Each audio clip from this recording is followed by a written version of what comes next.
I can't do it. We'll do it live. Do it live! I'll write it and we'll do it live! Mister, will you please wake up? Montana looking, throwing in the end zone. Caught it! Right. Palmero over the head of Jenks. Uribe charges, throws, out! And the White Sox have won the World Series.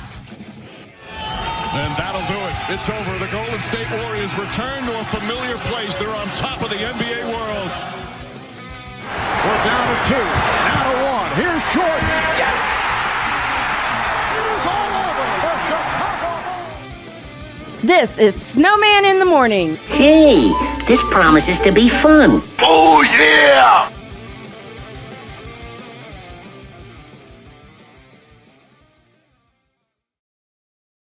Away we go. Just a minute. The beauties of having a set. All right, as I said, and away we go. Good morning. Welcome to the fabulous, fantastic football Friday edition. Ouch. Of Snowman in the Morning. Oh, can y'all believe I just woke up? Well, it's true. I just got up. It's Friday. It's a football Friday, and I'm glad to be here with you guys. Well. We got lots to talk about here on this Friday. Kyrie Irving has been suspended without pay. Something the Brooklyn Mets should have done a while ago. Let me see. What else? There was a football game last night, and the Eagles beat the Texans. But the most important thing I'm going to start with this morning, and I hope I don't have any technical difficulties, is the World Series, as the Houston Astros now stand 1 win away from something they gained in 2017, and that is the World Championship. To the chat, good morning, Victor. Good morning to you, and good morning to you, Andrew. We'll talk about the Brooklyn Mets in segment 2. And my Golden State Warriors have lost 4 in a row.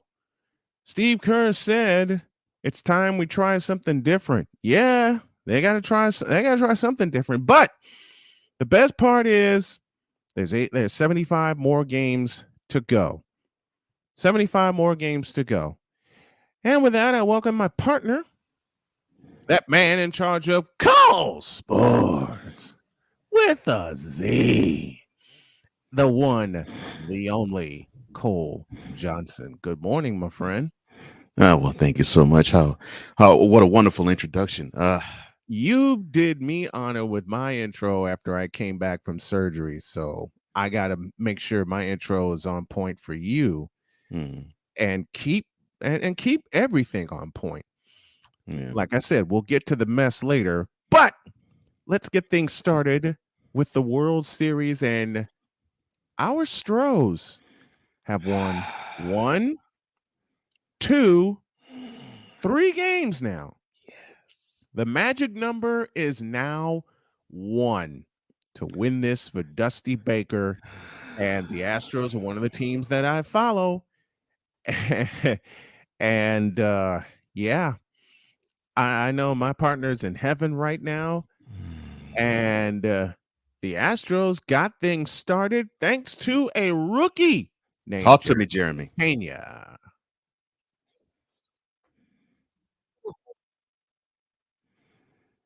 Oh, that single up the middle.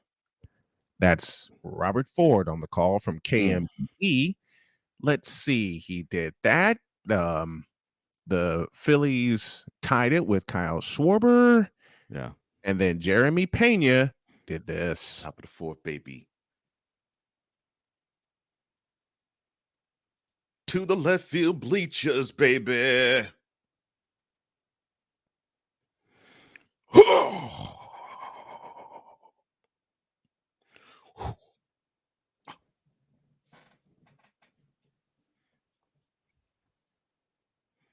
Watch And it go then, out, Schwarber.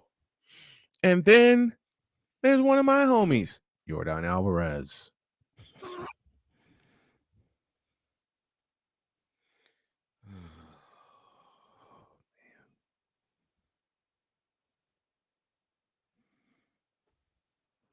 And the final 3-2 in favor of the Houston Astros. Mhm. One more to go. Saturday night, game 6, 8:03 first pitch time in Texas. Back in Houston, baby. Let's close that out, Stros. Man, I'm excited for you. I'm excited for the Stros. I'm excited for Dusty Baker.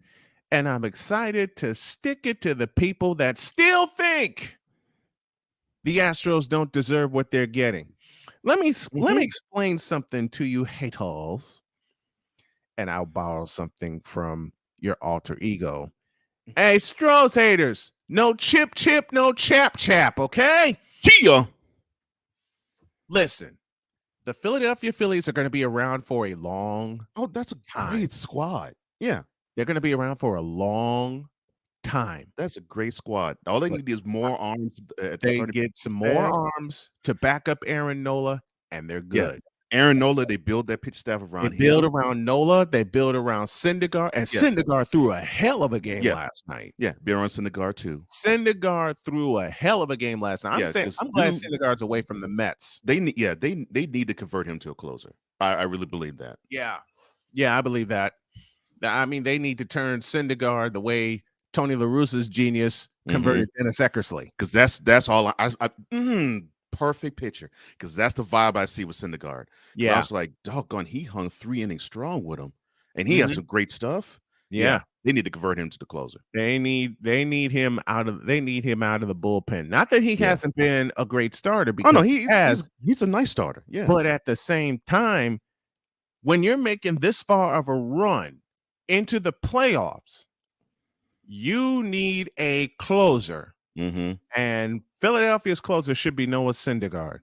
Yes, I agree with that. And they build their pitch stats around those two, and those bats the way they are, keep them the way it is, and they're gonna win a chip. They're gonna win a chip real soon. Yep. They're gonna win a championship real soon. Keep it the way it is. Keep that order the way it is. They're gonna win a chip. If not next year, the year after. Because they're gonna rule. They're gonna rule the National League for a while. That's a nice squad. Ooh. That's a hell of a team. That's a hell of a team. But this is Houston's time. Finally. Finally. Okay. They want to win this for Dusty Baker and win it for him so bad, as they should want to. Yeah. Because Dusty Baker has taken the brunt of everything since he became the manager in 2020. Unfairly. Yeah. Very unfairly. Yeah. And see, and people don't get it. You know, they lob these. Well, the Astros were caught being cheaters. They're cheaters now. They got cheaters on the squad. Yep. Let me tell you something about Dusty Baker, and I think you're in alignment with me what I'm about to say. One, that man would not take the job if he didn't feel as though there's some upstanding citizens still in that locker room. Bingo. 2, Dusty Baker doesn't put up with that mess. Nope. So if there was even a scintilla of somebody cheating, he would do whatever is possible to get that up out of there. Because he wants to win things fair and square and be squeaky clean. Because 3, the dude's been a straight arrow ever since he was a player. And now he's one win away from winning it all. Right. One. Saturday night, game 6 in Texas. And you know what? Kudos also to Justin Verlander. Yes. For the game he threw. He broke through, got his first World Series victory. Justin Verlander shook a monkey off of his back. Yep, he got a monkey off of his back as well. And would you know it? It is set up Saturday night for a lefty by the name of Framber Valdez. It is. Look, I got to give Verlander credit. because it started off shaky. I mean, Schwarber touched them all, very first batter, and you would think normally that would and let's not get it twisted. Although to me, Valdez is the best arm on the Astros. Verlander's their ace because he's been there and he's done that. Man, so to shake the ace up that early, you know, that could have spelled trouble real fast for the Astros. But Verlander battled, walked a few, but he battled, and he gutted through 5 good innings, and he got stronger with each inning. Proud of him, proud of that performance. Jeremy Pena backed him up and gave him the win, his first World Series win. Now the focus is on Saturday night in Texas. Boy, these Astros are all in, and they're going to be all in for a while. Yeah, right. They're going to be all in for a while. 3-2 the final. Astros win. They can win it all Saturday night at Minute Maid Park in Houston. And not to diminish the point you was going to say too, it is set up perfectly for the Astros now. They got 2 chances to get 1 win at home. Yeah. They got their best arm going on the hill Saturday. And should the Phillies win, they got the guy that threw a no-hit. They got the guy that threw 6 innings of no-hit ball Christian against Javier. them. They Christian Javier. They got Christian Javier. Whether Dusty wants to start him or he wants him to be long relief, that option is still there. See, that's how you win a World Series. Dodgers pay attention. Mets pay attention. Padres pay attention with arms. Oh, and then people had the nerve to talk about Dusty's strategy. They were saying, because I had one of my coworkers say, well, why did they pull Christian Javier out after 6 innings? I was like, because Dusty had an eye toward the future. It's like, okay, it's cool that I get this game, but I have the best bullpen in the majors. I might as well utilize it. And you needed to tie the series. So for that moment, let me have the best arms at that moment cinch the game to tie it. But let me save this arm because it looks like the Phillies can't solve him. Nope. Just in case I need him for game 7, I'm going to have him on the bench, but I'm going to give him his attaboys for the good 6 innings he pitched here. Yeah. And the bullpen finished the job. And the bullpen did a beautiful job finishing no-hitter. Delivered a World Series no-hitter. Let's take a break. When we come back, I think Kyrie Irving is done. And I don't think you're the only one that thinks that. And I got a lot to say about that. Back and forth. This is Snowman in the Morning.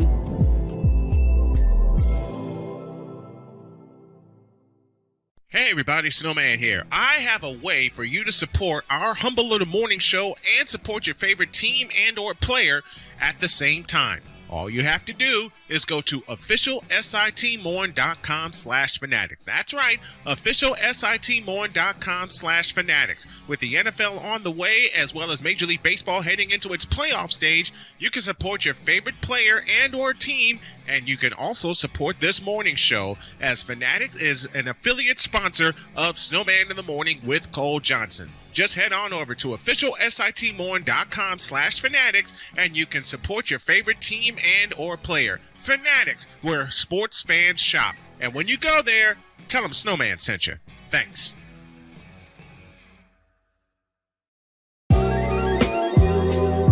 I want to show that attainability. I want to show the accessibility of this kind of lifestyle.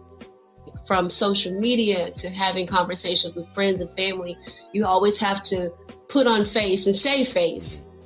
What brings a smile to my face is the one person that totally believes in me, and that's my beautiful wife, Jody. I just had to stop because I didn't value myself. I didn't love myself. And it's like, I have to learn to love myself. Changing the world one conversation at a time. This is Revelations.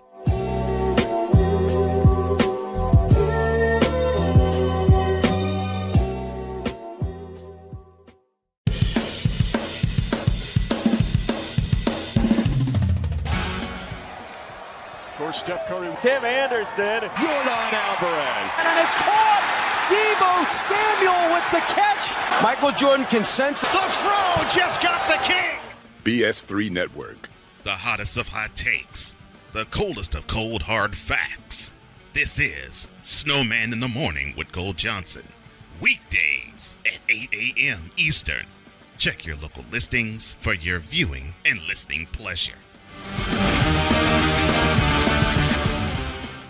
Discouragement, sorrow, distance. Your arguments cause damage to your family. The hurt leads to divorce. You feel like there is nowhere else to turn. But there is hope for you. That's where we come into play. There is an overcomer that lives inside of you. One ready to take on the world as you leap for joy, living in victory. You'll grow to love yourself and others. There's life after divorce, and you can claim it today. Get Over Divorce, where your new story begins here every Thursday on YouTube and Spreaker. 'Cause we take this job so serious. What in the all types of blue hell? This is Snowman in the Morning with Cole Johnson.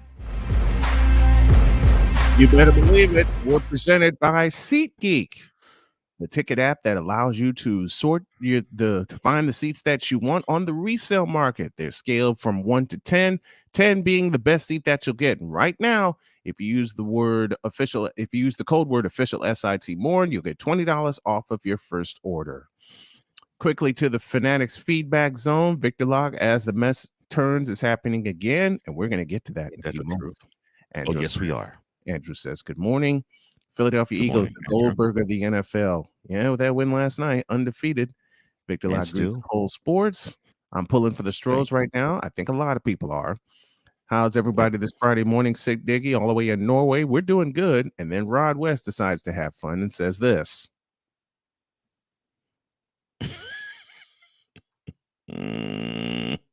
Really? Oh, that's so nice, Rod. Tune in Wednesday when you have a guy who really believes in you. Otherwise, I don't remember asking you a thing. Period. The greetings continue as Rod gets greeted.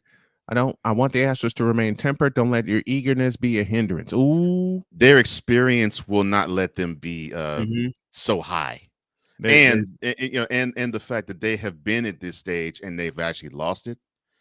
Yeah, I think that they won't be like, okay, this is already done.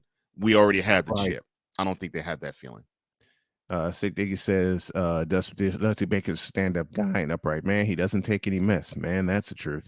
He learned from Hank Aaron about baseball and life his rookie year. Yep, he sat at Hank Aaron's. Yeah, he basically literally sat underneath Aaron's lap. Yep. I've always loved Dusty. Didn't like his stint in prison, aka Cubs manager. Thank you, Victor.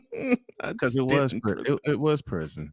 But I'm so glad he's on the cusp of becoming a World Series champion. I'm so glad of that too. Ryan McCoffey in the house with us. Good morning, gentlemen, and good morning to everyone watching. Good morning, sir. Devils win their 5th game of the. No, you gotta do it right. I 1, love 2, 3, 4, 5th. Filth. Drew Willingham in the house with us. Snowman and Cole. Good morning to you, sir. Good morning to you, Drew. Good to see you again, man. Good to see you. Good to see you, Drew. I had a great time with Drew Monday afternoon. Now then, as the mess turns, even Mo. No, I'm upset. I'm sorry. No. What you said, I'm not upset with what you said. I'm upset with now. They've become such a soap opera. I'd have to come up with something that when we do these segments about the Nets, I gotta come up with a nice dreamy soap opera intro for every time we talk about the Nets. Let old Snowman do some work here. I'll let you lead this off. Now, as you often say to me, cook. All right, here is the skinny. So you've had a busy week, haven't you, in Brooklyn? You find your guy I mean, you fire the guy that you had in Stephen Nash, but you fire him after you secure hush hush and behind closed doors the guy you wanted all along, because really you didn't really want Steve Nash. You decided to get Steve Nash because two of your mercurial talents said that it would be perfect for him to be on the bench, and he has the knowledge of the sport. I mean, heck, he won 2 MVPs when he was a player, and he was a point guard who was considered one of the brightest minds in the position. So he would be fine on the bench. And those 2 minds were Kevin Durant and Kyrie Irving. We will talk about you, Mr. Wool People's Champion, in a moment.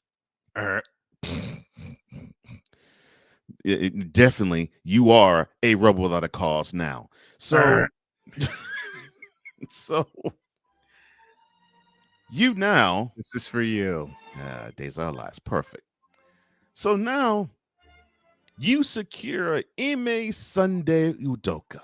Ime Sunday. And you wanted him to be the head coach pretty much ever since you got Kenny Atkinson out of there. Oh, I'm sorry. Ever since Kyrie got Kenny Atkinson out of there. Correct. And now you have your guy, although it hasn't been official, you know, as the children say on the screen.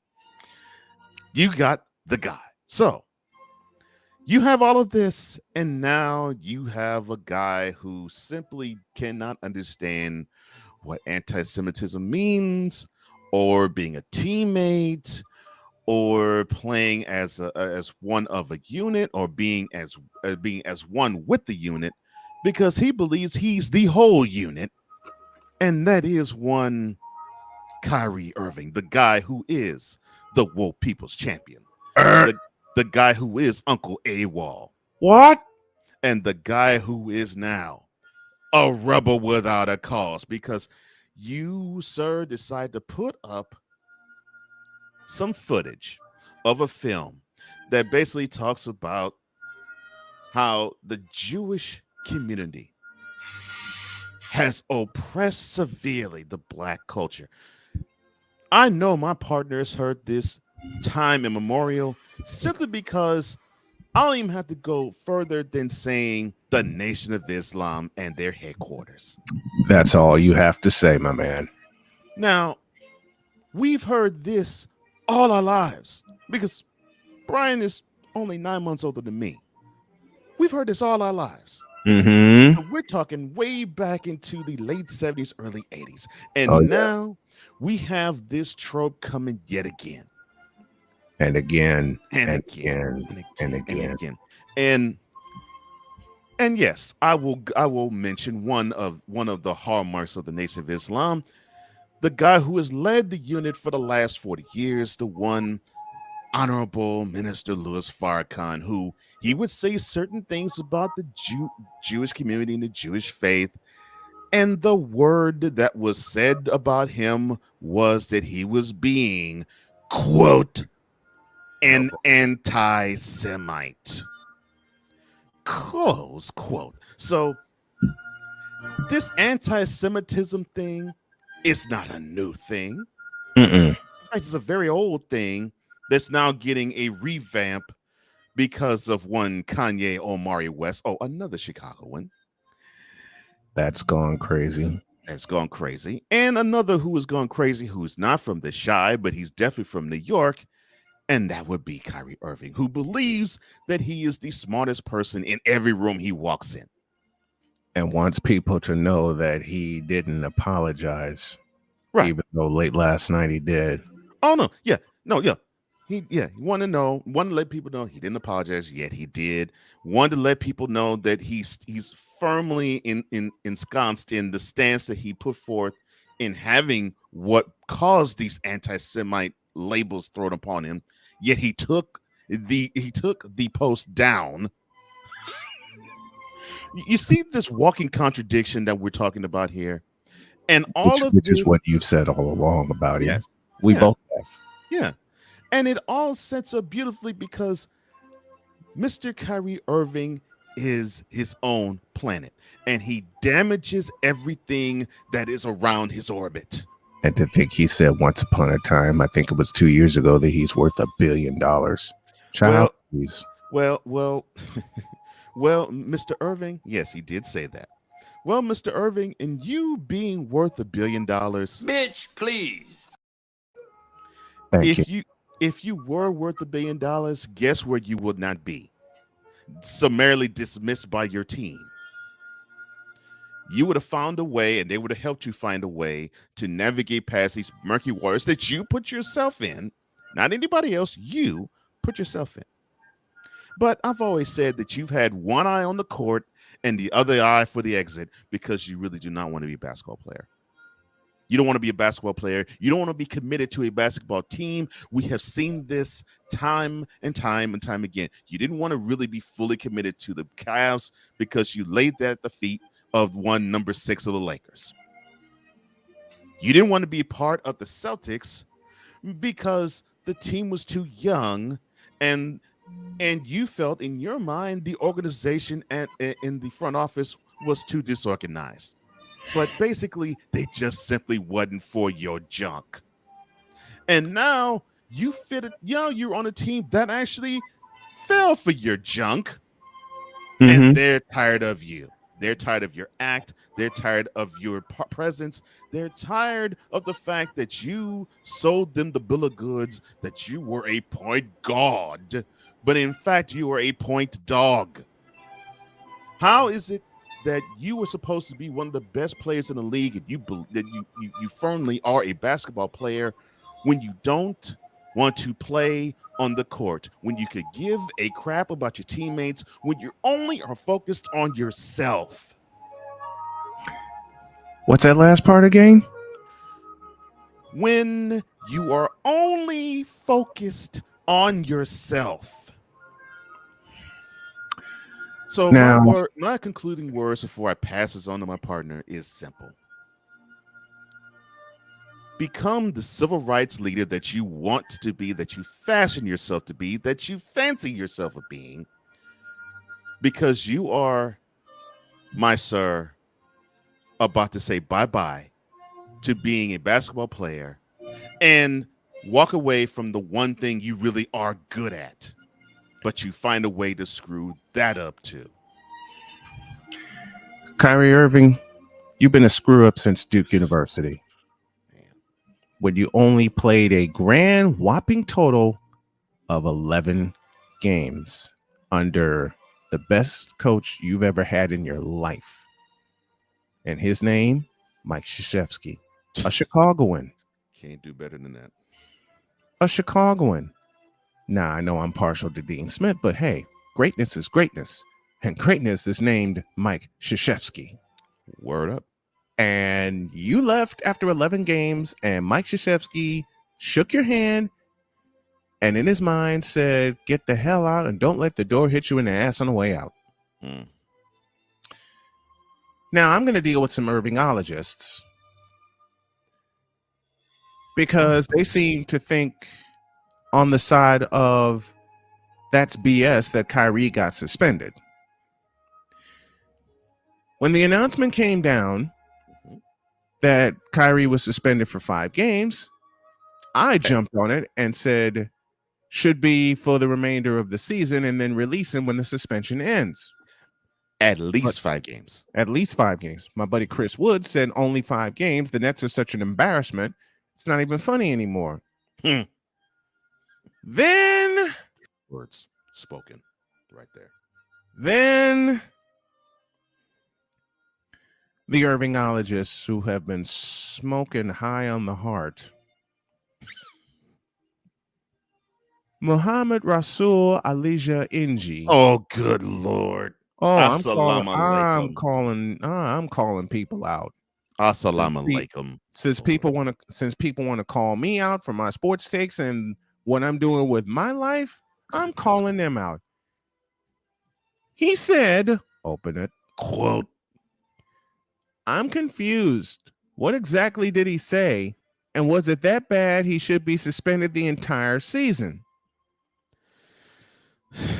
Close quote. Tell him, mate. Are you for real?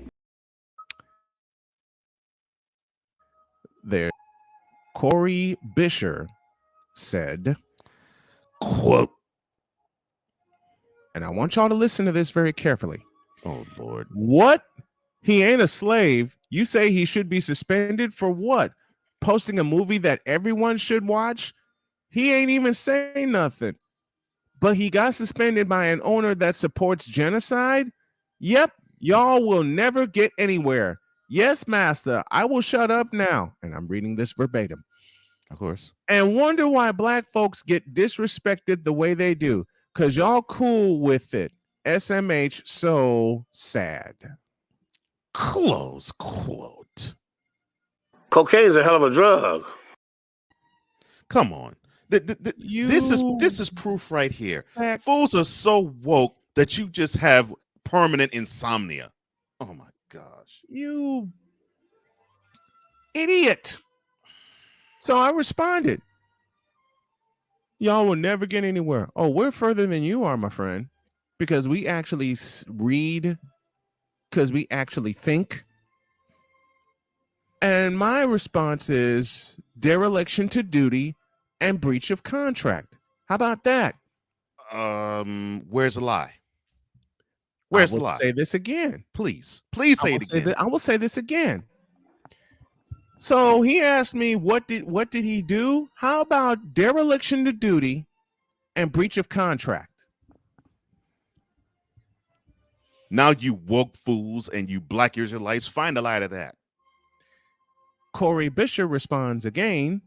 So it states in, oh, wait, I didn't do it right. Open it. Okay. Yeah, you're right. So he said, quote. So it states in contracts now that you can't speak your mind. Are in this case post a movie? Yes, I'm reading this verbatim. Does it state in contracts that if you post something, quote, we, quote unquote, don't like, we can suspend you without pay until you apologize? I guarantee it don't. Wrong answer, Corey. Close quote. One, yes, it does. I have that in my contract with the job I work on. Wrong answer, Corey. And two, freedom of speech doesn't protect you from freedom of consequences. You're talking to two guys who work in sports media. Sports, okay? We have that in our, so your guarantee has fallen on deaf ears, dead water, and stupidity, okay? Yeah. Mm-hmm. And he says that sounds like an unwritten contract that, quote, they, unquote, have in place to keep people under, quote, their, close quote, control. This fits you dumbass. Perfectly. This fits perfectly. Wonder Bread Choir.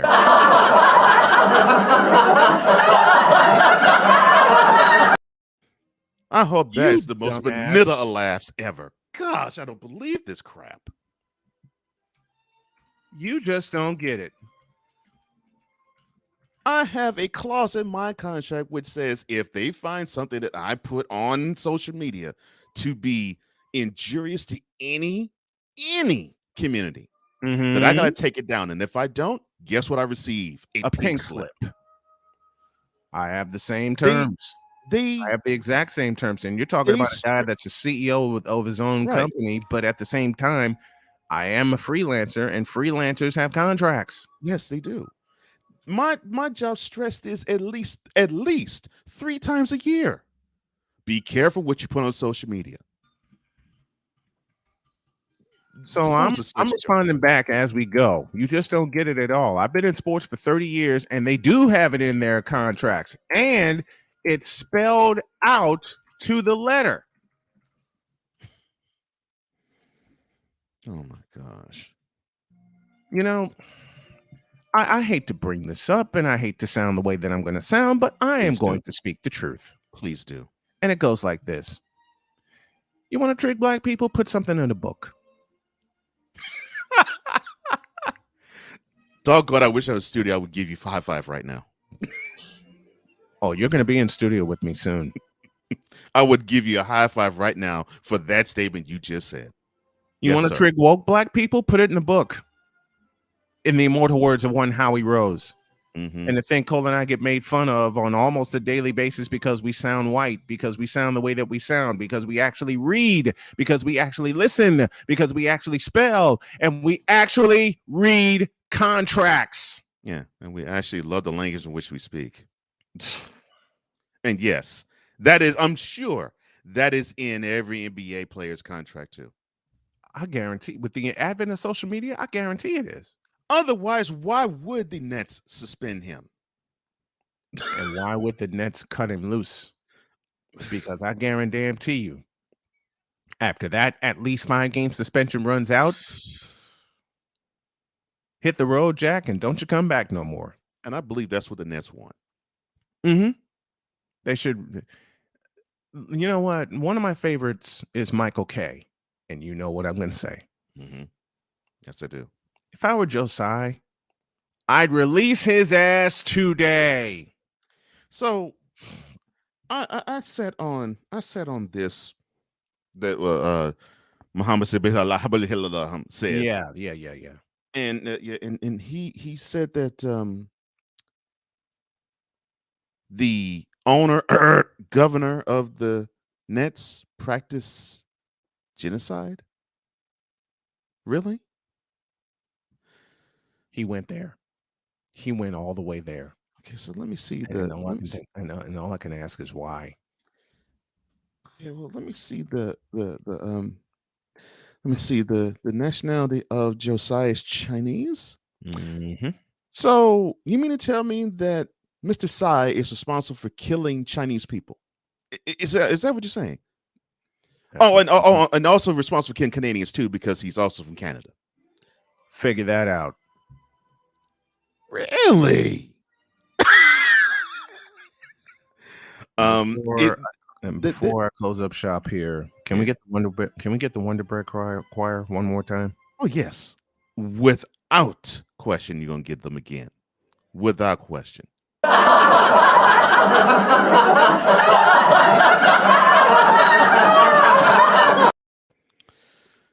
To you all you woke fools, I have 3 simple words: reading is fundamental. And I got two simpler ones for these Irvingologists. And it sounds like this. Mold him! Mold him! Mold him!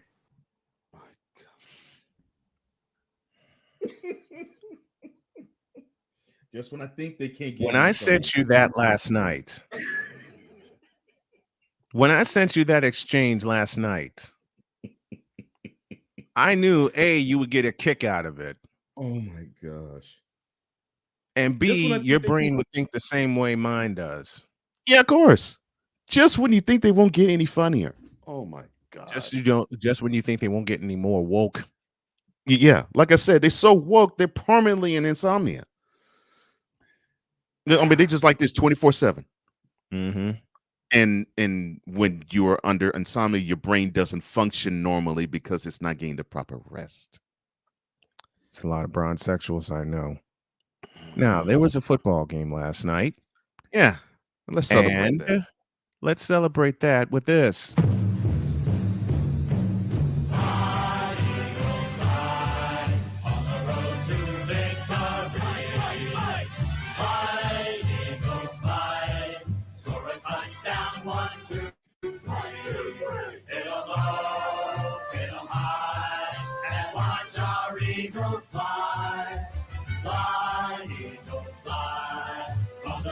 To victory.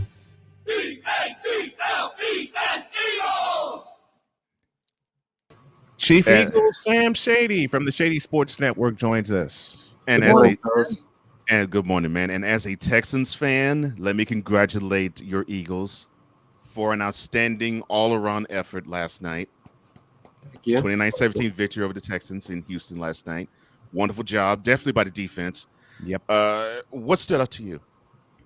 Actually, the fact that Houston ran with us so well. I mean, Pierce was running all over our defense, and that was extremely concerning to me because the big guy, Davis is on IR right now. A big time presence missing, right? Yeah, exactly. And I mean, he's kind of the heart of our run defense. With him out, I knew we were going to struggle a little bit, but I didn't expect it to be quite that bad. I mean, Pierce last night looked amazing. He did gash the middle of that line. He did. And then at one point, Cox left the game, and I was really worried at that point. I'm like, oh man, we're so beyond screwed at this point. But I thought y'all were sunk, man. I really thought y'all were sunk. So did I. Yeah, I was going back and forth with somebody on Facebook, and it was like every time Houston would score, he'd be like, I told you they're gonna win. And then Philly would score, and we'd go back and forth the whole game. And then finally, towards the end, he was being real quiet. And I'm like, hey, what happened, buddy? I mean, we ended up winning, but at the same time, it was a great game. I mean, it was a great game. I didn't expect it to be that competitive. I expected it to be a little bit of a blowout. But you know what? Houston's a better team than I thought. Yeah, we all did. We all did.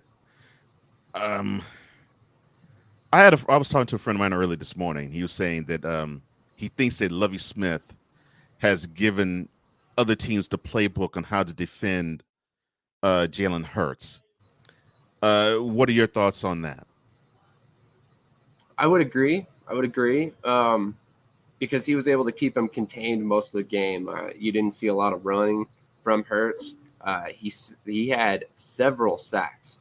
So, I mean, it was quite interesting to see that multiple points in the game, Hurts had pressure in his face immediately. I mean, there was one play by Steven Nelson where he came off the edge and he didn't even get touched. He hit Hurts blind side. I believe that was the play that caused the fumble.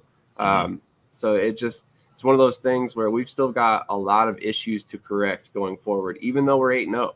So, I mean, for Philly Eagles fans out there listening, don't sit here and think that we're going to go undefeated all season. We're not. It's not going to happen. No team is going to win 17 games anytime soon. Right. I'll tell you that right now. See, the Eagles are going through what the Niners went through 3 years ago when they started 8-0. And then got us in overtime at Levi's Stadium. Thank you for being a reasonable fan. Thank you. Absolutely. Because we've dealt with the other kind of fans. Yes. And Sam, you've been in the chat with us, especially on Wednesdays. You know what we deal with. Oh yeah. I mean, I called something at the top of the season, and I'm sticking with it. I said Eagles, 49ers, NFC Championship game. And the two most complete teams, even though one is 4-4 and one is 8-0, are Philadelphia and San Francisco. Your thoughts? I think you hit the nail on the head. I mean, obviously, San Francisco is all in on this season. You don't go out and spend the kind of draft capital to bring in Christian McCaffrey if you're not. So, I mean, I actually believe that the injury to Trey Lance changed their entire perspective on this season. Oh, yeah. When Lance got hurt, they realized they were going back to the veteran and Jimmy G, and they're like, hey, we got a chance to win this year. We might as well, bring in some big-time talent and go all in. And, they did, and it worked out well. I mean, McCaffrey tore it up last week. And my thoughts are these, and people think I'm crazy when I say this, but when I said this to Cole after Lance's injury and Garoppolo got in the game and has been the starter since, I hope that Jimmy G balls out this year and John Lynch and Kyle Shanahan realize who they have under center and march his ass into the office and give him another extension. Now, will that happen? We don't know, because Lance is waiting in the wings, and I understand the way they want to go. But Jimmy G is a winner, just like Jalen Hurts is becoming. I've had arguments with 49er fans saying, well, we need to move away from Garoppolo. Fool, he's winning you games. And isn't that the goal of any team, is to win? No matter how it looks? Isn't that the idea? Because people were saying the same thing about one Jalen Hurts. Yep. Yeah. They were 100%. saying worse about Jalen Hurts because he's a running quarterback. But what I love about Jalen is his maturity to realize I have to beat some teams in the pocket. And he's slowly becoming a pocket passer. And the most dangerous thing you can teach a running quarterback is to be a pocket passer. Yeah, 100%. Tom House, wherever you are, thank you, sir, because it's your fault that he's able to do this. Last season, he was not the passer that he is this season. He spent the off season at Tom House's complex, and you see the changes in Hurts' ability as a passer. So I personally think that we owe him a big thank you. Here's the one thing I noticed about Jalen Hurts this year as opposed to last year. Now, if you would put the pressure on him like Lebby Smith did, normally that would lead to a hurried decision, unsteady presence in the pocket, and it would lead to a decision that would lead to picks. I saw him time and again go to his check down. How can I say this? How happy are you in seeing that you have this guy who is young and he has shown that type of improvement from last year to this year? Oh, I'm extremely thrilled. In fact, I think I've told you guys before, the whole reason I'm an Eagles fan is Donovan McNabb. McNabb went through this exact same transition early on in his career and was able to do it very well. And now Jalen Hurts is doing the exact same thing. And it's very encouraging to see. I'm very excited about it. I'm excited for you. Can anybody? That's a non-Eagles fan. I'm excited for you. Can anybody say 4th and 26 against Green Bay? Yeah. Oh yeah. I remember watching that game, and I was surrounded by Packer fans. Oh, that must have been sweet. And I was in Chicago. Of course. And I had a whole bunch of Packer fans around me. I was at a place called Mother Hubbard's, and I'll tell you all about Mother Hubbard's after the break. I was at a place called Mother Hubbard's watching this game, and I'm pulling for Donovan McNabb and the Eagles. And I had a whole bunch of Packer fans around me. I mean, they were giving me mess. I was giving them mess. That 4th and 26, they all started dancing around me saying, well, there's no way he's going to get out of this one. And then they converted it. I went up to a couple of them, put my arms around them, and I go, you were saying? And they start laughing. They were like, shut up. I said, look, I'd rather deal with y'all than Cowboy fans. Agreed. So we all agree. We all agreed to that. These Packer fans were actually sensible, Victor. These Packer fans were actually sensible. We're coming up on a break, and it's an abbreviated appearance, but I swear next week we're going to have Sam break down a whole lot more for us in terms of football. The XFL draft is coming. So next week, Sam and I will talk about that. And the CFL playoffs start this weekend, and the game. Let me get your thoughts on this. Yeah. Before we go to break. The Calgary Stampeders and the BC Lions in that loud house we call BC Place. That's going to be a hell of a game. It's going to be a hell of a game. I mean, that was exactly what the CFL needed for their playoff run in order to get the fans back involved. I mean, that's one of the things that we hear a lot about the CFL is the attendance, the support of the league. And I really think that game right there is going to have some solid numbers in terms of viewership, some attendance, and in turn, it's going to be a great game. I'm certainly going to be watching. I hope so. I am certainly going to be watching because it's two of my favorite CFL teams. One of the others being the Winnipeg Blue Bombers, and I believe they have a bye for next week. I'd have to look into that, but I believe so. Well, let's do that. Let's do that right now. Let's look at the CFL playoffs. It's the Tiger Cats and the Alouettes in the East semifinals, and the Stampeders and the Lions, as I mentioned, in the West semi. I expect BC Place to be full to the hilt. We're talking about 55,000 plus. Yes, the Blue Bombers and the Argonauts get a bye into their division title, into their division final games. Both games are Sunday. Tiger Cats and Alouettes at 1, Stampeders and Lions at 4:30. And since my 49ers are off this week, I can have fun and watch that game. But the Stampeders and the Lions is the game of the weekend, period. Agreed. That's going to be a great game. I did want to say one thing before I get out of here, because I've seen a lot of Eagles fans saying that, like I said, we're going to go undefeated, that our offense isn't broken, it doesn't need fixed. I can tell you right now, there are some issues that everybody seems to be completely ignoring. How about the fact that Jalen Hurts has thrown only 69 passes to people who are not named Devontae Smith, Dallas Goedert, and AJ Brown? That is alarming. Yeah. That includes Miles Sanders, Kenneth Gainwell, Quez Watkins, Zach Pascal, all those guys combined have 69 targets. Brown by himself has 68. So just to tell you, like right now, we're force feeding 3 receivers and it's tipping defenses off. So if we don't change that quite quickly, I'm willing to bet that as soon as we come up against a defense that can run with us, it's going to be an issue. It's going to be an issue right away. And again, I stick with my prediction. Eagles and 49ers in the NFC Championship. Beautiful analysis, Sam. I agree with you. I love that. I love that analysis. They're force feeding 3 receivers, and you shouldn't have to. Not with the offense that you have. Exactly. I mean, we have so much talent. You can spread it around.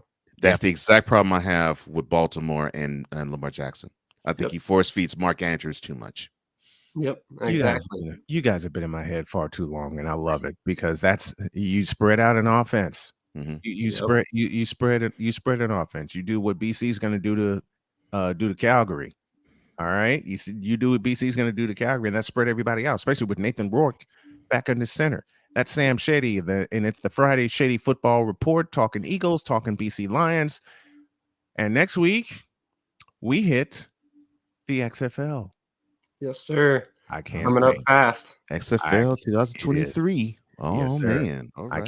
I cannot wait to have you for that, and to help cover the draft with you. Absolutely. All right. Thank you, my friend. Appreciate it. Have a great afternoon. You too, man. There's one thing worse than dealing with a bunch of Packer fans. And the only thing that's worse is dealing with a bunch of A, Cowboy fans, which I've dealt with, B, Cub fans, I haven't dealt with them, and C, Bear fans. I've been in a room with them. Here's what I mean. When I went to when I went to a place to watch a Packers Bears game in 2000, had a table all to myself that had a couch under it, so I'm completely comfortable. Right. Bears up 28-27. Everybody in the joint. Is this the game that whoever won the division and went on to the playoffs? Yes. Okay. Yes. I'm trying to remember the place. I'm trying to remember the place where I was. But 4th and 8. Aaron Rodgers gets out.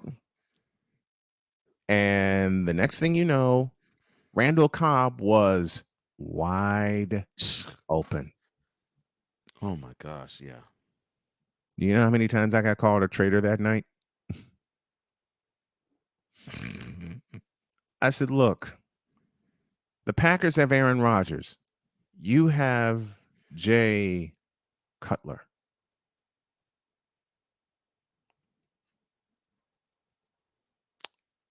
Correct. Hang on that. Hang on that for a minute. It's like Correctamundo.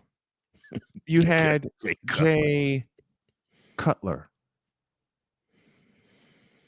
And I said that several times while I was sipping a beer and having another round of food. They're like, "What? How can you say that?" I said, "That's easy. They have Aaron Rodgers. You have Jay Cutler. They actually have a quarterback." They didn't like that. I mean, you spoke facts and truth. Not that I'm the biggest fan of Aaron Rodgers, but nor am I. But truth is truth. Truth is truth. I mean, of the two, Rodgers is a better quarterback by a mile. And I said to him, "Would you rather trust Aaron Rodgers to deliver you a division victory or Jay Cutler?" They couldn't argue. Yeah, how could they? They could not argue. So, yeah. All that done, I walked out with a smile on my face and a full stomach, and I went home. Good. And you watched a good game where a team that you really don't like took it on the chin. Say what you want. Jay had some flashes of brilliance. He needed more protection. He actually needed a running game. He actually needed to learn his checkdowns. I was going to say he needed a running game and a brain. Now, I will say that he did need protection, but he actually had it. He just made stupid mistakes. Yeah. We say good morning to Marcus Hart from WTLB in Milwaukee. He's joining us this morning. Good morning, Eagles brother. Elite Podcast in the house with us. Good morning. Good morning, cool. Congratulations, brother. Congrats, cool, on the Eagles. I would have called you traitor as well. That's just the repping of my city. Oh well. I've watched a lot of football, and I knew that was going to happen. I knew that was going to happen because the Bears had this tendency to have a big lead, and they screw it up. Well, firstly, morning to you, Wise. Secondly, I hope you're feeling better. About this point, get well. About this point. So, of course, I'm a Texas fan, and Matt Schaub was a quarterback about 2014, and this was around the time where he kept throwing one pick six after another. And yes, I'd be around fellow Texans fans, and I'd say he needs to get up on out of here because he's a detriment to the team. He absolutely sucks, and he did. He wasn't the same after that. There was a time in 2013 where he threw 4 consecutive pick sixes. The fourth came against San Francisco. Yeah, and that started the game. Let's get to hour 2. Hour 2 starts right about now. On your mark, get set, let's go. 'Cause we take this job so serious. All of it, between 2 people and 4 nostrils, all of it was gone. LeBron James is pure, unadulterated trash as a basketball player and has been for 20 years. We don't want to see that. Wait a minute. We don't want to see Number 420. Wise El Jefe. Number 420. I had to do it. Oh, man, I thought I missed it. What in the all types of blue hell? Yes, it's Snowman in the Morning with Cole Johnson. And we get him at the bottom of the hour. Lord, I would say help my stomach, but I'm going to say don't, because I know he's going to say something stupid. And it's going to set us all into a fit of hysterics. Yes. No question. Just got a confirmation. Mike Debate will join us at 9:15 for some picks. Right. But I stick with my prediction of Eagles and 49ers in the NFC Championship. They're the 2 most complete teams in the NFC right now. I don't trust the Cowboys. I certainly don't trust the Rams. You can't trust the Rams. And I heard Playmakers Ramley talk last night. If you haven't subscribed to it, please do. He was not happy. And I say this very jokingly, of course, but he wasn't happy. Oh, man. To the point where he was doing one of my numbers and going, let me say this again. We got swept in the regular season by the 49ers again. Yeah, that was the game where Sunday was the game where you got deboed by Christian McCaffrey. Stuck in my mind says Buffalo versus Philly in the Super Bowl. No, for some reason, I'm seeing a rematch of Super Bowl 54. So you think it's going to be the Chiefs that make it to Super Bowl? It's going to be Chiefs and Bills for the AFC Championship. Well, I know it's going to be those 2 for the AFC Championship, but I'll leave it there. I'll leave it there because the Chiefs better play them in Arrowhead. I'll put it that way. They better, because if they play them in Rich Stadium, they're running them over. Yeah, they're doing if they play them at Rich Stadium, the Bills are going to do to the Chiefs what the Bills did to the Raiders in 1990. And the Bills want that particular game and that particular opponent too. Mm-hmm. And probably that particular game at that particular time with that particular opponent in that particular stadium. Because I do believe they feel as though if they had the home field advantage against the Chiefs, they can beat them. If y'all remember what the Chiefs did to the Los Angeles Raiders on January 13th, 1991 at Rich Stadium, it was not pretty. Man, they executed. It was not. It was not. And the bad part is in a snowstorm, and they would just in a snowstorm. They were making the Raiders look so horrible. And you would think the K-Gun offense would struggle at Rich Stadium on AstroTurf in the snow. Nope. It was as if it was 70 degrees and sunny. I'm like, good Lord, how in the world? And here's the thing about it. The Bills had a touchdown called back due to a hold. Mm-hmm. The snap was the next play. The snap was bad to Kelly, and he found the same person. It almost looked like it was the same. It almost like it was the same play. It basically was the same play. That's what I thought. It basically was the same play, just different corner. Just different corner. Just in a different corner. Because remember, he found Lofton on the left in the left corner. Right. Okay. Then it got called back because of a hold on the offensive line. There was Jim Richter who got called for the hold. So Jim Kelly was like, "Okay, we just got a little more room to operate." Mm-hmm. And he found him in the right corner after a bad snap. Mm-hmm. After a bad snap. Yeah, that it was their game. It was their day. Boy, was it after that. I said that then when I watched the game, I said, "Oh yeah, it's the Bills' day." See, and I made sure I ate because I didn't eat much during the NFC Championship game between the Giants and the 49ers, which was one of the greatest NFC Championships I ever saw. Mm-hmm. So we got a request for a commercial. I'm going to make a request for 2 of them. So do it.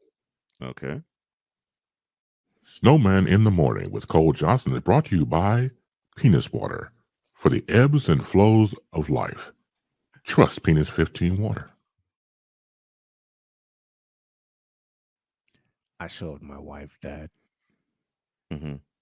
And the first thing she did when she stopped laughing, she looked at me and said, "Who the hell came up with that?" I said, "One of the guys in the chat did." And Base voiced it, and she just threw her hands up, laughing, and walked down and went, "Oh, Lord, you did not run with that." Yes, we did. And then it was Ryan McCoffey. Mm-hmm. It was Ryan McCoffey, who I told her later that it was indeed Mr. McCoffey who came up with that. It was him, right? It was Ryan McCoffey. All hail Ryan McCoffey. Mm-hmm. And then, not after I showed her that one, I showed her this one. So I realized that I think even though it's not advertised, right, there has to be a place for stupid people. We don't know because we're not stupid, so we don't know anything about it. It's like a secret club society. Oh my gosh. So I come to the conclusion that he graduated from SU, stupid university. Yeah, all the stupid ass letters that go along with graduating high honors of being stupid. I can't do no more, man. Vámonos, dominos, vámonos. Stupid university, where everyone graduates magna cum stupid.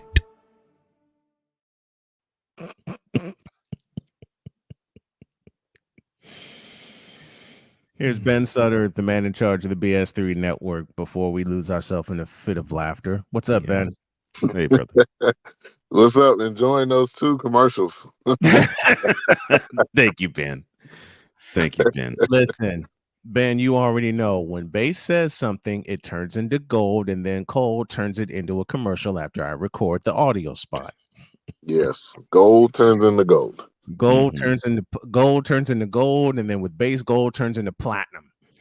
Right. Oh my gosh. All right. The British accent is what kills me every time.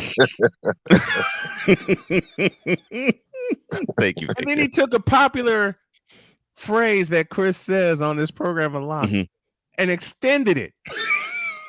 I was wondering if he was going to catch that. Vámonos, Domino's, vámonos. Yeah, man. I called him John Houseman. I called Cole John Houseman yesterday. Kareen in the house with us this morning. How are you? Thanks for joining us. All right, man. 49-29. So what did you think about that performance Sunday? Besides the stupidity of the orange helmets. Oh God, don't get me started. Yeah, the radio broadcast by Brad Sham and Babe Laufenberg. I love Brad. They were just torching those orange jerseys. They were calling them the peanut gallery. They were calling them all types of. It was hilarious. Yep. You can go back and find that audio, but yeah, it was a great game. It was obviously the defense showed up. To me, it was comical though when Justin Fields would get a 20-yard run, and then he would celebrate, and then I would just look at him like, the next play you're gonna probably go on a 3-and-out, or you're gonna throw a pick, or you're gonna get sacked. Fumble. I mean, like, don't Claypool anyone? Yeah, I get it. You want to be excited, you want to celebrate, but your team's just not good, and you're trading away pieces. So, yeah. And you get excited on the small stuff, but you're not winning the game. So, and you're getting a piece you won't be able to use properly, right? If at all. Yeah. If at all. And that was one of the first things that Cole said, and Ben, you echoed it. They will not use Chase Claypool correctly. Because A, this is the Bears we're talking about. B, who's in charge of the Bears? And C, the people that are in charge of the Bears are puppeteering the GM and the coach. I've said it for years.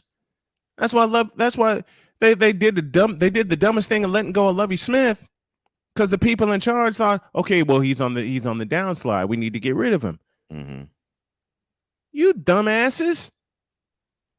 I've said it for years. I will continue to say it, and I've had people ask me for years, and I still get it to this day. Why aren't you a fan of the Bears? You're from Chicago. Because the team I'm a fan of actually has a position we like to call quarterback. Yeah. Meanwhile, they're actually protected. Yeah. That's actually. Thank you. Yeah. Thank you. If I see Justin Fields one more time running for his life, I mean, at this point, I wouldn't be surprised if he continues to get beat up. If he's one of those quarterbacks at the end of this contract, get me out of here, please. Because there's no reason to continue to play if you don't have enough time. You got to run. It's not that he uses the option to run. He has to run, or else he's going to get tackled. Because there's no line. There is no offensive line in front. There's no offensive line in front of him. None. Yeah. None. Look. I will rejoin the commentary here in a moment, but let me get this hot get off my lawn take real fast. Cowboys, Please why do. were you wearing navy jerseys with that hideous orange stuff on the other side? You should wear your whites and let the clowns look like clowns. Okay, because they look like clowns. Yeah. They seriously look like clowns. Now back to the commentary. Back to the commentary. The best quarterback, right? The best Mike quarterback joining us in a couple of minutes for our picks. We have Ben Sutterth on the line with us. It is sad to say the best quarterback the Bears have had is Jim McMahon. Yeah, I've said that for years. Where's the damn lie? That's the best quarterback the Bears have had. They expected people like Rex Grossman to turn into Troy Aikman. Oh, good What? The guy that was splitting time with somebody else at Florida in college. Yes. In college. He wasn't even the full-time starter. Yeah. Nope. Oh, and to that statement you just said, Brian. Who told this lie. The Bears haven't had a consistent quarterback since Jim McMahon led them to the Super Bowl in 1985, period. Mm-hmm. Meanwhile, almost every other team in the NFL has, including all three of their division rivals. Yep. I mean, hell, when you get beat by Brad Johnson twice. Who? When you get I beat know by who Brad Johnson. When you get beat by Brad, that's what Bears fans are saying. Who? I know who Brad When Johnson. when you get beat by Brad Johnson twice, and this is before the Buccaneers went to the NFC South. Mm-hmm. I mean, the Buccaneers were kicking the Bears' ass at Tampa Stadium, for God's sakes, in the late 90s. Ah, the big sombrero.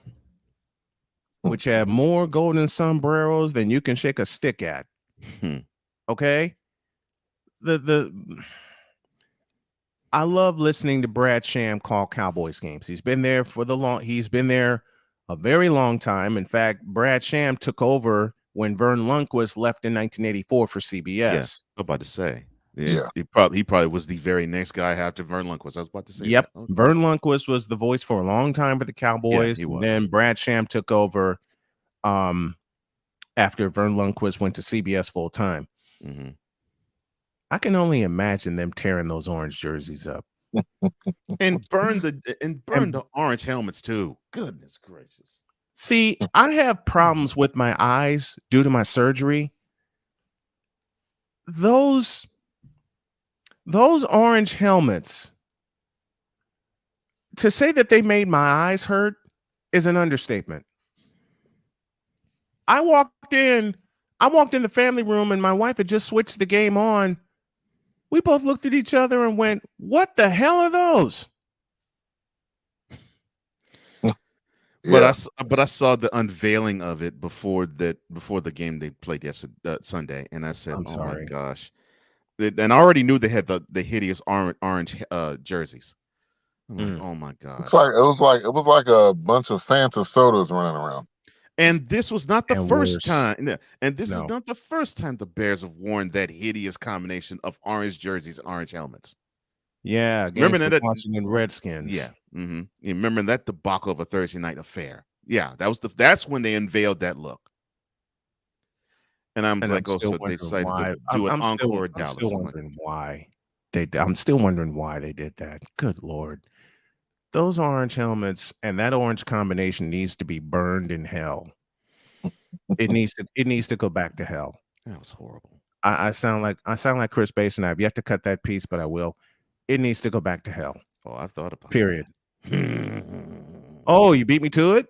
I haven't done it yet, though. I love you for that. All right, Ben Sutter joining us here. Ben, thank you very much. We love you, brother. And we'll talk to you soon. Love you, Ben. Yep, definitely. No problem. Real quick before I go, shoot. We got Cole Johnson and Revelations at 2 on BS3 TV on Roku, and we got a double feature. So we got 2 episodes, one at 2, one at 3. Get Well, Wise. I don't know if Wise will be on tonight or not, but for sure we got at 2. We got double dose of Revelations. Thank you, Ben, and thank you for being such a proponent of the show, man. I totally appreciate you for being that and for being in my corner with this show. Thank you, man.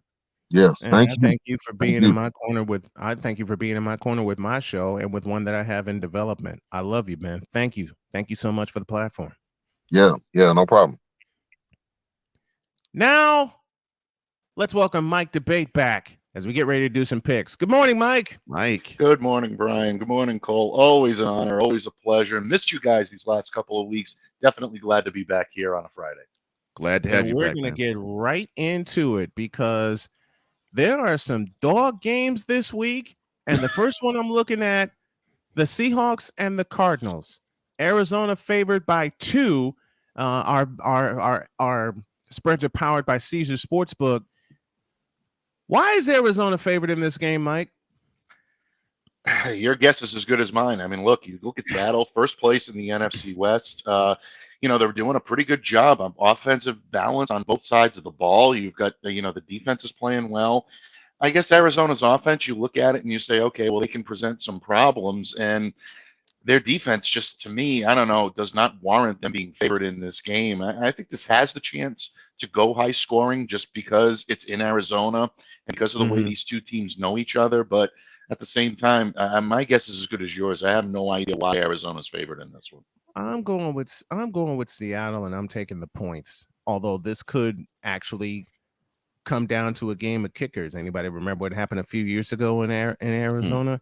But Geno Smith is playing lights out. I give him his props. But for some reason, this is a trap game for Seattle because Arizona's at home. Right. Yeah. Yeah. Well, what do you think, Cole? Well, I already know. We all know that Snowman's rooting for the Cardinals in this game. But I just am not a fan of Kyler. I just think that he's gonna make the 1 or 2 or 3 key mistakes in the game to prevent the Cardinals from winning. And you have on the other end Geno Smith actually having the time of his life. He is literally looking like Randall Cunningham circa 1988 with the Vikings. He actually looks like he is an NFL quarterback, which it shocks me. So yes, in this game, even though it's on the road, I have the Seahawks in it. I think Let's go to Chicago. Dolphins and Bears. They're telling people to take the Bears at 4.5. No. Wait a minute. No offensive line. 4.5. Wow. They're giving it's plus 4.5 to the Chicago Bears. And again, no, and hell no. I can't do it. I won't do it. Give me the Dolphins, and I'm laying all 5 points. Mike? Yeah, give me the Dolphins, and I'm laying the 5 as well. Look, bottom line, I think their passing game is just too much for the Bears to be able to handle. And you mentioned it, on the other side of the ball, the offensive line is still suspect. I like the addition of Chase Claypool. I think that will eventually become a pretty good connection between he and Justin Fields, but way too early to start pulling the trigger on those type of things just yet to make sure that they cover or they get to within, a field goal or whatever. I still don't think they're there yet. Dolphins are still the better team. Do you make it unanimous, Cole? Hideous orange jerseys, hideous orange helmets, hideous performances on the field because they're even worse than those jerseys and helmets. This is a Dolphins game all the way. Packers and Lions from Detroit. Packers favored by 3.5, but the sports book is saying Detroit Lions plus 3.5. And this is after they traded T.J. Hawkinson. Look, I'm not a fan of Aaron Rodgers, but he's going to carve him up. I'll take the Packers, and I'll take the points. Mike? Yeah, I'm taking the Packers, and I'm taking the points as well. I saw some life from Aaron Rodgers a little bit last week. Lions defense might, help to, maybe kickstart him a little bit even more. I think, this is a team that I watched, against the New England Patriots a few weeks ago, and that's a very suspect run defense. If you can get Aaron Jones going, you can get Aaron Rodgers out of play action and really start to make things happen. Detroit can score on offense, so that's probably why they're giving them as much love as they are in this game. But at the same time, just with Hawkinson being traded away, I don't see Green Bay being able to pull this off. I think I don't see Detroit being able to pull this off. I like the Green Bay Packers in this one. Well, I guess the ayahuasca's working. So, all right, Packers. Raiders and Jaguars in Duval County. Plus 1.5 for the Jaguars. This is one of those dog games I talk about often. This is one of those dog games I talk about, but can I root for a tie? No, I gotta pick somebody. Okay. Will Trevor Lawrence get it back together, or will David Carr get it back together? There's your question right there, because both offensive lines are horrible right now. The Jags have lost 5 in a row. The Raiders don't know what the hell to do on offense. I'm not picking this game. I'm pleading for a tie. Just show how inept both offenses are. I'm pulling for a tie. Mike? Well, I will say this. If Josh McDaniels is not able to pull this off, he may be looking for a flight back to New England by the end of the game, maybe even before the end of the game. Good. Things are not looking Yes. not looking good with the silver and black with Josh. But, bottom line, I think that, when you look at this game and you look at the Jaguars to me are a very enigmatic team. They look like they're better than their record, but they also at times look like they're worse than their record too. So it's really you're looking at two teams that I think are still trying to forge an identity. I think the Jags are closer to it than the Raiders are. I'm going to go with the Jags by a field goal in this one. I think it's a close one, but I think they straighten it out. I think at least they're moving forward, where I just don't see that type of forward movement from the Raiders right now. They look lost. That's an understatement, Cole. Ladies and gentlemen, we are gathered here today to witness the death of the coach, Josh McDaniels' head coaching career in the NFL. It was an utter embarrassment because he killed every single Raiders fan and having them be shut out by a team that is so porous that they lost to the Panthers. We are witnessing the end. We have witnessed the end of Josh McDaniels' career as a head coach in the NFL. And the Jaguars will win this game too, because the Raiders simply are they're circling train, and they shouldn't be. That's what's so sad about it. Titans and Chiefs. The line is Chiefs by 12.5. You may as well make it 2 full touchdowns. Kansas City is getting their act together. Meanwhile, the Titans once again lean on Derrick Henry and Malik Willis. I'm sorry, but that Chiefs defense is going to swarm you. I'm taking the Chiefs, and I'm laying the points, Mike. Yeah, I'm taking the Chiefs, and I'm laying the points as well. Look, the Titans are playing their second straight game on the road. Chiefs are coming off a bye. Andy Reid and his teams do very well off of a bye, even better than Bill Belichick and the New England Patriots, and their record is phenomenal on that as well. That's a big edge for Kansas City. Look, Derrick Henry, one of the most dynamic players you'll find in the league right now. This is no knock to him or a knock to the job that Mike Vrabel has done with the Tennessee Titans, but there's too much in favor of what the Kansas City Chiefs can do. I like them in this game, and I like them pretty good. All right, another big game. Bills and Jets. Bills are favored by 13, and I'll say what I said about the Chiefs game. May as well make it 2 full touchdowns. Give me Jim Kelly or Josh Allen and the Bills, and I'm laying all those points, Mike. Yeah, I'm laying all those points as well. And for reasons that I saw last week in Zach Wilson, I think you saw a little bit of the blueprint as to what you need to do to maybe disrupt this kid and slow him down. The New England Patriots getting very aggressive on the front, forcing him into bad decisions. The faux blitzes in the backfield. That's the thing that, where you look at quarterbacks and you say, oh, they're seeing ghosts. And this is something that goes back to the New York Jets a couple of years ago with Sam Darnold. And that type of defense can really, I think, slow them down. And it really flummoxed Zach Wilson last week. The Bills have the personnel to do it without any question. I think they will. And when it comes to scoring, this team is just... They just do not have a weakness. And now with Hines running the football as well as a compliment, or really, I think maybe even a feature to Devin Singletary, there's not a whole lot of weakness on the Buffalo Bills right now. Let's do one more. Panthers at Bengals. Baker Mayfield says he's, quote, all about winning.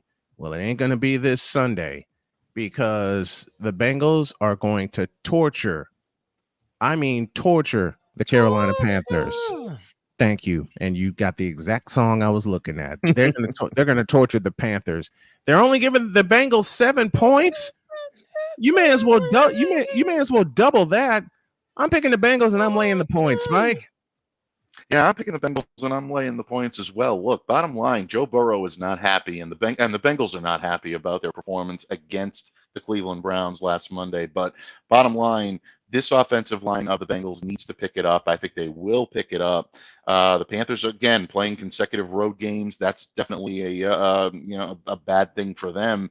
And I think the Cincinnati Bengals look at this team right now. They look at their team at 4-4 and say, we're better than this. We were in the Super Bowl last year. We had a chance to win that game against the Rams. We need to start playing like it. We've got a lot of the same pieces in place. Let's put this together and start a run. This is a kickstart game, I think, for the Cincinnati Bengals. I really think so too. Cole? what can I say? All right, I'll say it this way. You have an undisciplined team in the Panthers.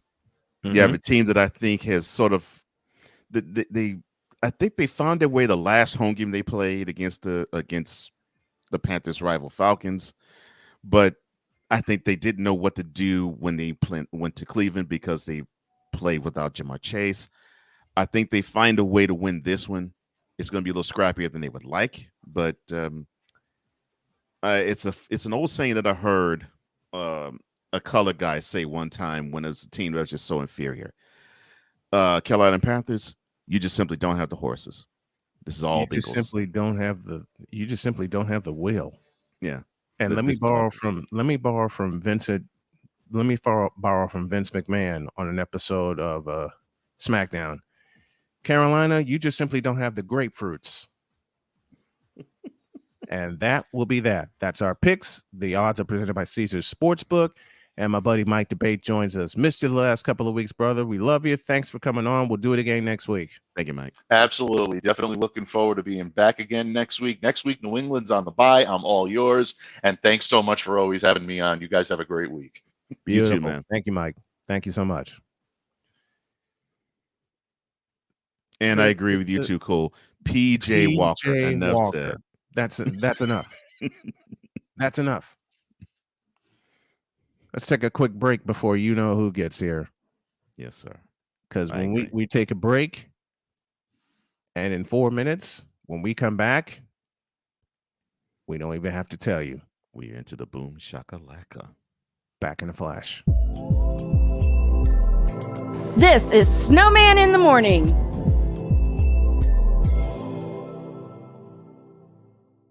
Have you had a chance to visit the Snowman in the Morning shop yet? You haven't? Then what are you waiting for? Go to officialsitmorn.com, check out the shop when you type in the word shop, and you'll see things like, a coffee mug that's available, a sweatshirt, a t-shirt, and a whole lot more. And while you're buying items from the Snowman in the Morning shop, you can support the Snow Strong Carolina mission. We got a lot to do and a short time to get there. Go to officialsitmorn.com/shop. Check out all of the gear and wear the same gear that the crew wears. And when you're doing that, tell them Snowman sent you.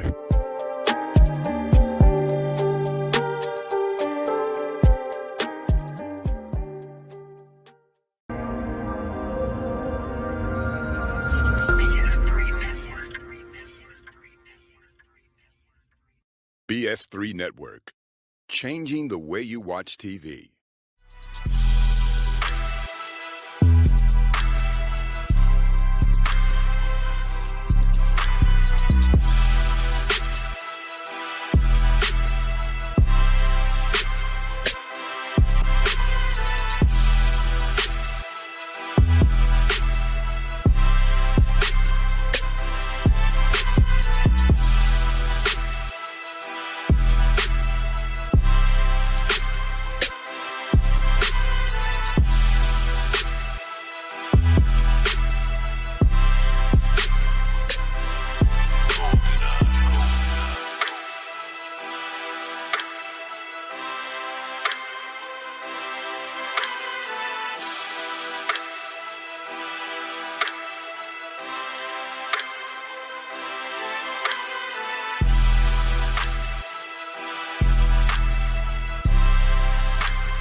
So I realized that I think even though it's not advertised, right, there has to be a place for stupid people.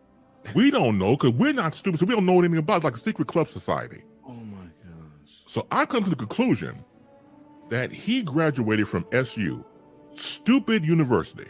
Yeah, and all the stupid ass letters that go along with graduating high honors of being stupid. I can't do no more, man. Vámonos, dominos, vámonos. Stupid university, where everyone graduates magna cum stupid. Snowman in the Morning with Cole Johnson is brought to you by Penis Water for the ebbs and flows of life. Trust Penis 15 Water. Don't soil this program by putting crap on it. Joe Buck, I cannot take him. I just no dice. I'm glad Carlos Boozer finally took the kiwi off his face. It should be on your shoes, not your face. It's kiwi shoe polish, for God's sake. LeBron should come clean about his age. I wish baby Jesus that I had alcohol in this container because I need some after watching Screaming A. Smith. Baby Jesus? Really? 6 pounds, 7 ounces. Go tell 5 of your friends and 8 of your enemies that Chris Bass will be in the air. Here it comes. He enters the Boom Shakalaka to wrap up the week. And here's the man, the legend, no myth. That's Chris Bass. Good morning, my friend. A hearty good morning, Boom Shakalaka to Rain Man, of course, to the mad scientists up there. Both of you doing a quite job, as you always do, quite well, quite effectively. I was very proud to be a part of this broadcast. Shout out to Wise All and all the people in the comment section. Good morning, and Boom Shakalaka. When I got hit with the stupid university commercial earlier this week, I just saw it. That was great. That was great. That sums it all up. I mean, you cut loose with that rant, and of course, Cole's wheels are turning at 100 miles an hour because he already knew that was gonna be a commercial. Yes, and then to find the clips that you, I told you, I played that. I played that for my wife, and as soon as she heard Bass say "stupid university," she immediately stopped what she was doing and turned and looked at the screen and lost it. Brilliant. And you're right. This is the 21st century, and people have gotten even more stupid than ever. Yeah, gotten stupider. Yeah. But see, I think it's always existed. I think that when you're not stupid, you don't go to stupid university. True. I think stupid university been here since day one. And I think that it's always been an undercurrent place that only stupid people knew, like a secret handshake, like I said before.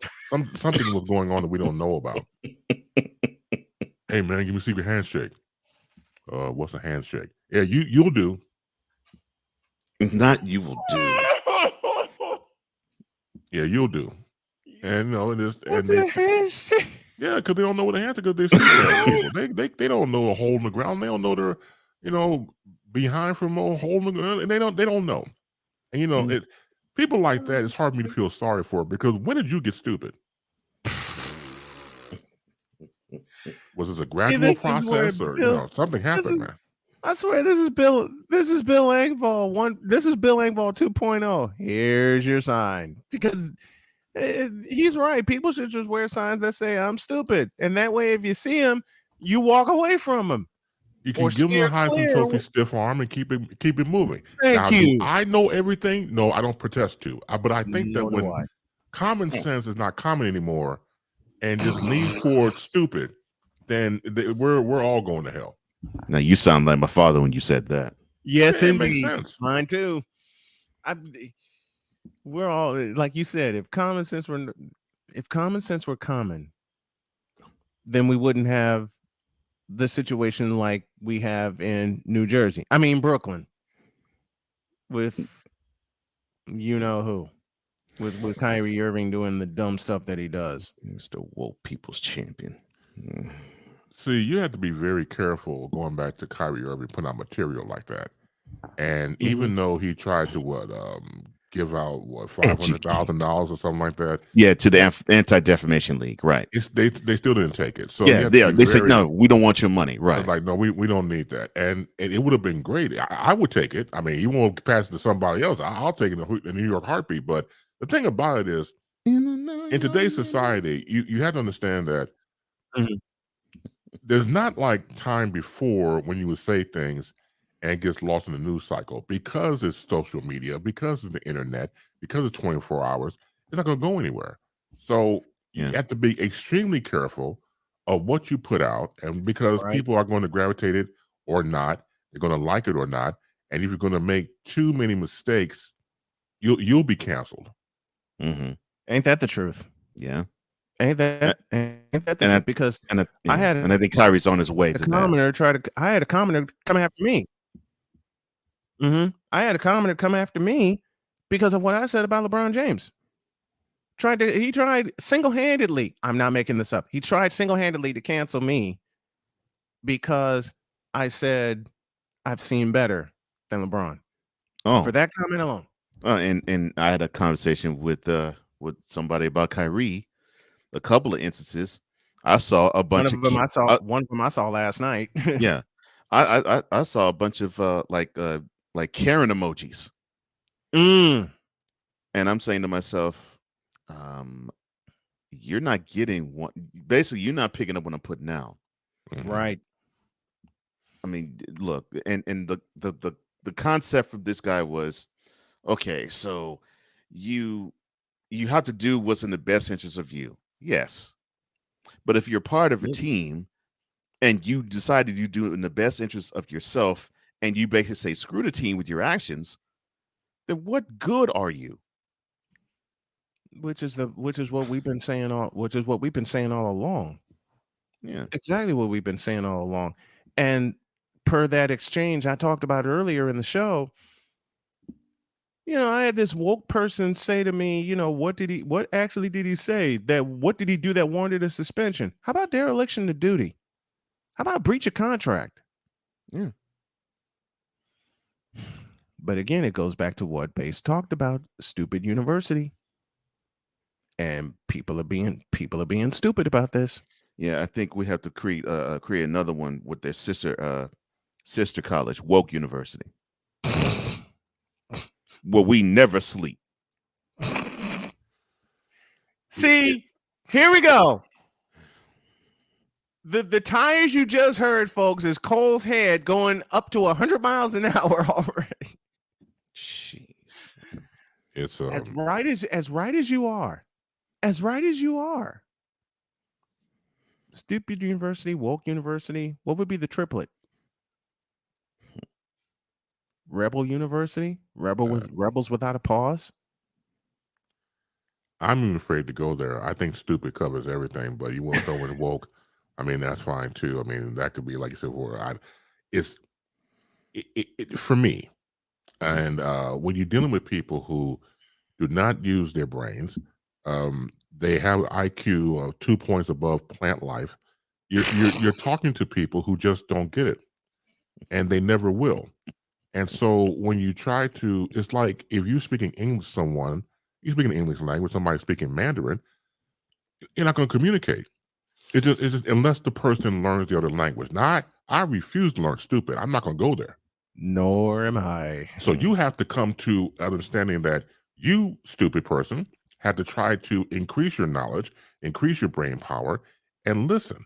And if someone tells you stupid, don't take offense to it. I mean, really think about what this person is saying to you. You may have to go to counseling, and that's okay. It's an investment. Hello, my name is Sam. Hello, Sam. I'm stupid. And and go from there. It'll be Sam, Karen, or anybody else around the circle. With therapy helps. I'm telling you, therapy helps if you just think about it. But no, see, that's too much like right. They'll never do it. Dumbasses. I'm not gonna lay the couch of a white. Oh, my bad. Oh. See, Pulp Fiction just comes to mind when the Gimp? No, learning the English. No, language. I'm thinking of Samuel. Yeah, English, mother. Yeah. Do you speak it? Mm-hmm. Yeah, right. Yeah, English. Do you speak it? That right there. Mm-hmm. No, but I realize over time that I try, and God knows I try not to be not to get pissed, but I can't help myself. I really, and it's the last resort. But it's, and I won't even mention what happened last week because I don't want to give that person's name out again. But what I'm talking about during my show. See, that to me is the epitome of a graduate of stupid university. Really. It's the damnedest of shame. And we got it. We got our version here this morning. Because I'm barely into it. And he says, stop the cap and start the show over. What? Something's wrong. Something is wrong. And I cannot wait until he should not be named get their radio show, because I'm gonna do the same crap he does to me. I will call him, I will email, I will text him. Hey man, that was a good piece you played by Miles Davis. He plays jazz music. Hey man, play it again. Play it again. Do it again. Do it again. Yeah, play it again. It's like no, I don't want to hear it. I don't want to hear it. No, I want you to play it again. It's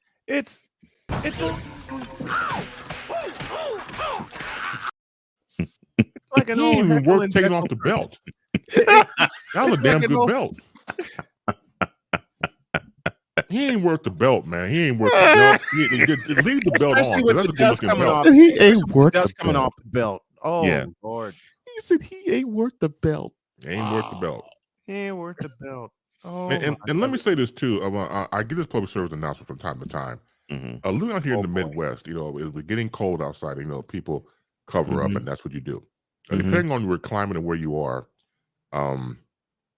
if you have raggedy, gray, extra-toed, fatankles feet, do not expose them in public. Again, they should have a foot police. If you see bad feet, arrest the feet and put the feet in jail. Just on site. Damn a ticket. There's no time for ticket.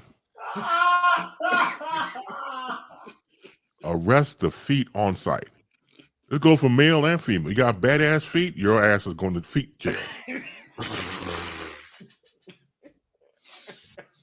Did not pass go. Why? Because you don't have no feet right now. So you ain't passing nowhere. You can't even walk.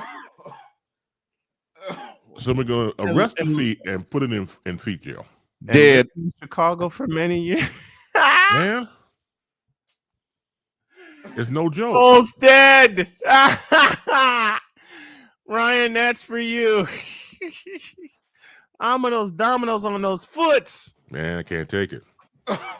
Gosh. Now, here's the deal. The reason I bring this up is because on Inside the NBA, Shaq took his size, 30s, and put them up on the console, and it was just quite disgusting. Yeah, them joints are huge. Yeah. Man, they're huge, but they're jacked up. He has. Oh yeah, they are horrible. Well, all of them. There's no. You can't save a toe. You can't save a foot. You can't. It's nothing to save. This is the season for catching the. You know what I'm saying? You can't save it. So my man puts his feet up there, and the right toe was going like this. The right toe trying to make an escape from the foot. Yes, it was cool. Oh my gosh. And I'm like, good night, man. I'm like, and make my feet look good, man. I'm like, compared to Shaq's feet, anybody if you put your feet against Shaq's feet, your feet are fantastic. Bad feet. What you gonna do? What you gonna do when they come for you? Oh hey, Lord. Man. Arrest. Are you actually are you actually calling for a double amputation of the feet with Shaq? Yes. Well, no, I wouldn't say all that. At least put the ankle cuffs around them and have them do the perp walk. 2 feet jail. Not feet jail. Feet jail. Gotta go. Gotta lock them up. Oh my gosh. I mean, click clack. I mean, and you have to be. And once again, you have to have training for this. At the police academy. So you have to. So it's like, all right, John. There's your person. What are you gonna do? Excuse me, you have bad feet. No, I don't. Clack, clack. You have to be very quick. You have to be trained for this type of thing.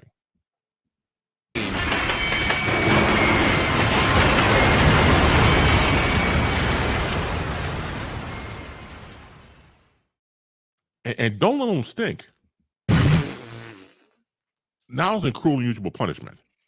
So now you got to deal with arresting feet, and the feet stank to be damned. Oh my gosh! I don't It stinks envy so these people. they stink so bad the vapors are coming from the feet while they walk. Look, if you can see that, man, I'm telling you, you've earned your paycheck. Listen, when I did summer baseball, had a colleague. Now, granted, it was hot, it was 90 degrees, but he wore sandals. And the talons that he exposed, these weren't nails, these were freaking talons.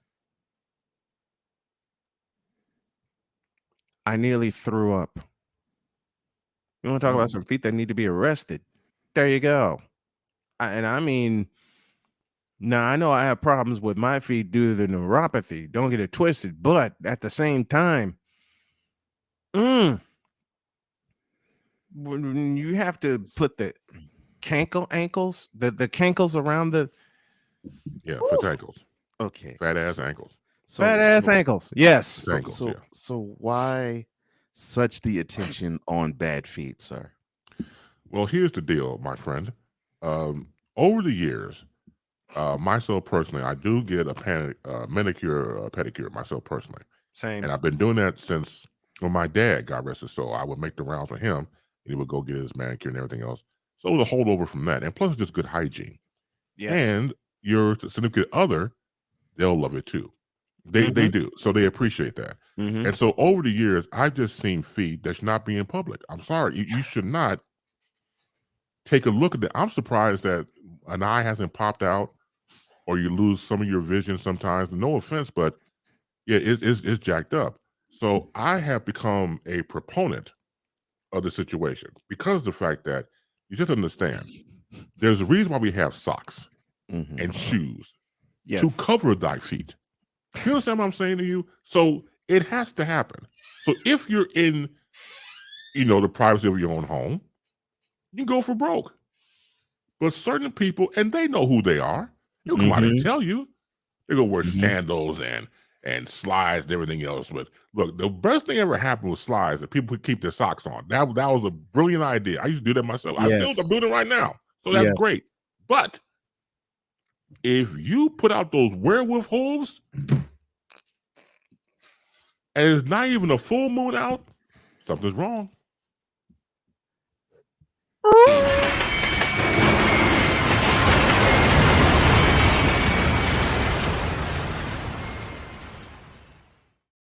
One of my favorite movies from the horror movie era, from the Universal era back in the day, was The Wolfman, starring the late, great Lon Chaney Jr.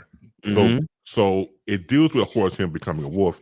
It gets bit, and before that, they had this saying, even a man who is pure at heart and says his prayers by night may become a wolf when the wolfbane blooms and the autumn moon is bright. I've seen people, look, there's no moon out. There's no wolfbane. And you still walk around here with werewolf feet, hooves.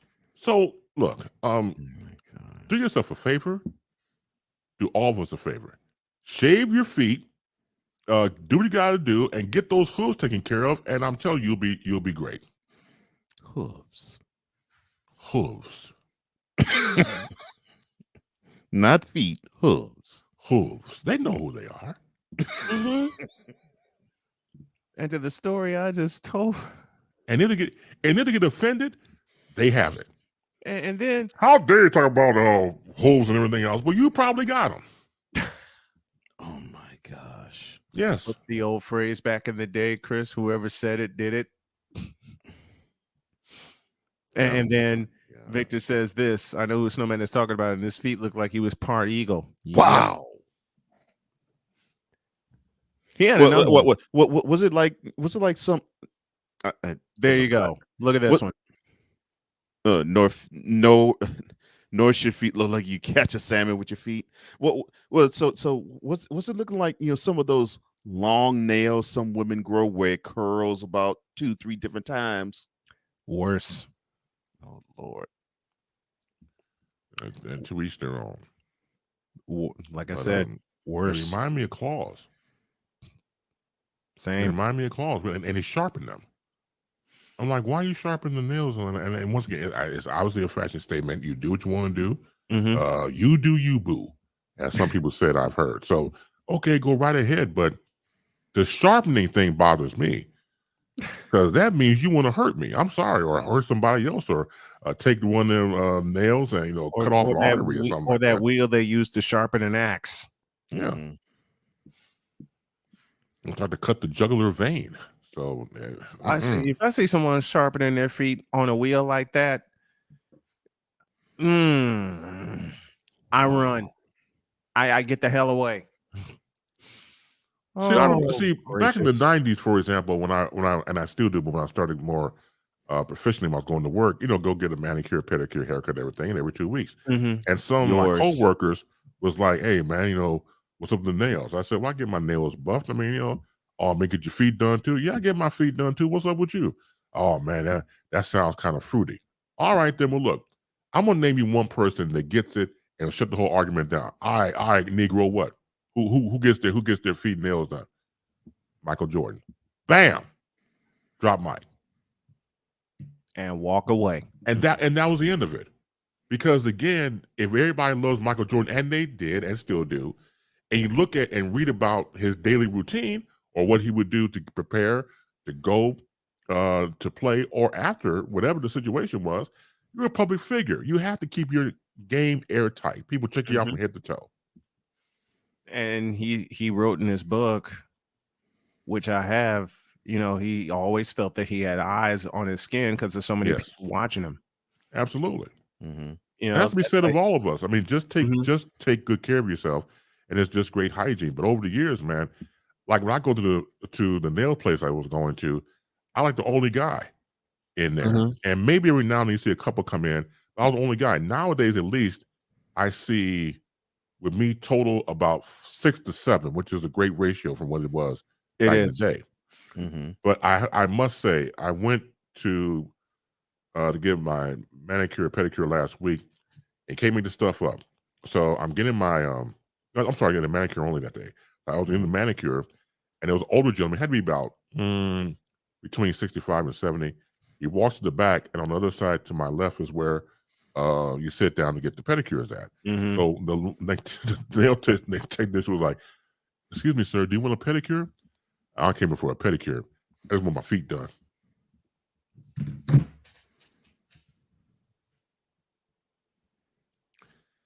Now, good thing I had a mask on because I was laughing my ass off. I didn't come here for a pedicure. I came here to get my feet done. Yeah. I will borrow from Al Michaels. No, matter of fact, I think I have that. I think I have that sound. I do. He did what? Yeah. I wasn't going to correct him. It's not my place.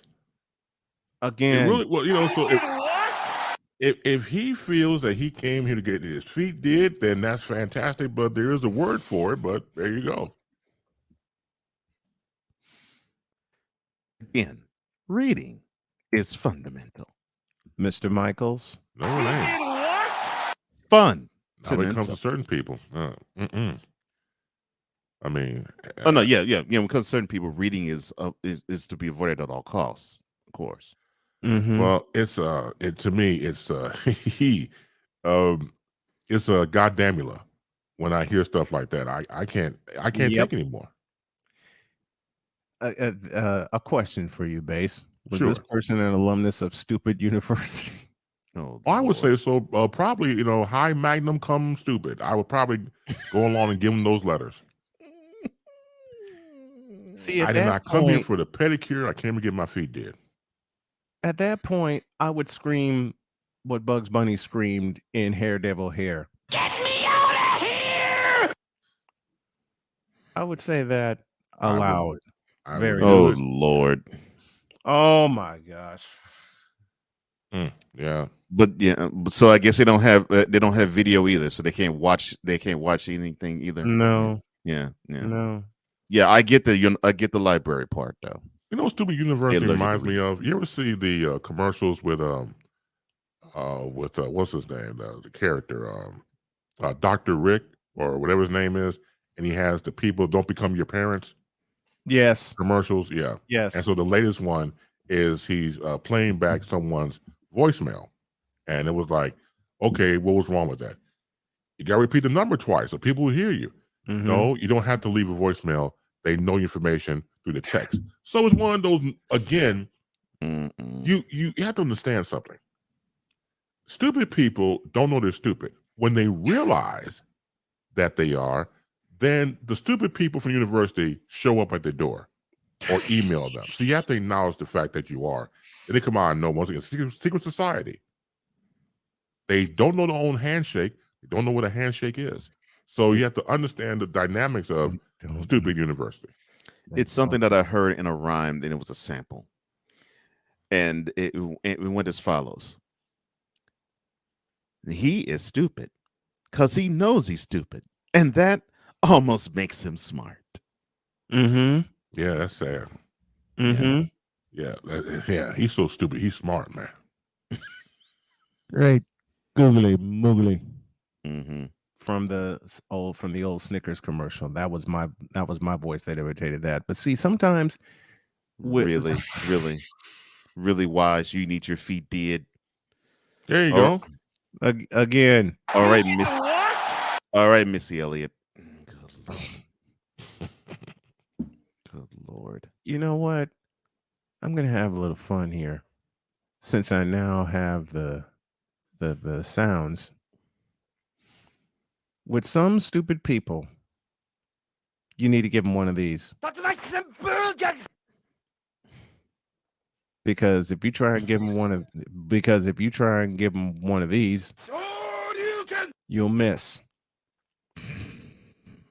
If you try and give him one of these, Sonic boom. He'll just duck. But the one that will really get him, besides this, actually this, Tiger uppercut. and then to finish him off, Yoga fire. Oh my gosh. It hurts my heart. I just got all those this morning. I just got all those this morning. It hurts your heart, you say, Base? Well, it does, because I wonder about our future. And I know I told this 3-4 on here. So obviously we celebrated, for those who do Halloween. And I retired from Halloween years ago for giving out candy. So I mentioned that story here, right? Yes. Again, see, that was the beginning of the downward spiral of stupidness and stupidity. And for me, and again, when you have somebody on your doorstep whose voice is deeper than mine, and you're 15, you're a flying lie. You're a flying lie. You're not 15. You're probably double. Take 15 and times it by 2. You probably goddamn 30. As he said in Bad Boys 2. Yeah, the nigger 30. Yeah. Yeah, he was right. Yeah. Nigger, you look 30. He said flying lie. Flying lie. Oh my I was god. like, young brother, how old are you? I'm 30. I'm 15. No, you right the first time. Not right. So you done slip. Yeah, right. Forget a Freudian slip. That's just a plain slip. Oh man. When were you born? I was born in 1992. I mean 2007. No, and I couldn't take it anymore. You ain't got to worry about that with me. I had people. You don't look as old as you are. I'm like, dude, I just turned 50. What? Yes, I just turned 50 this year, and people are still looking at me going, "Oh, there's no way." Do you want me to show you proof?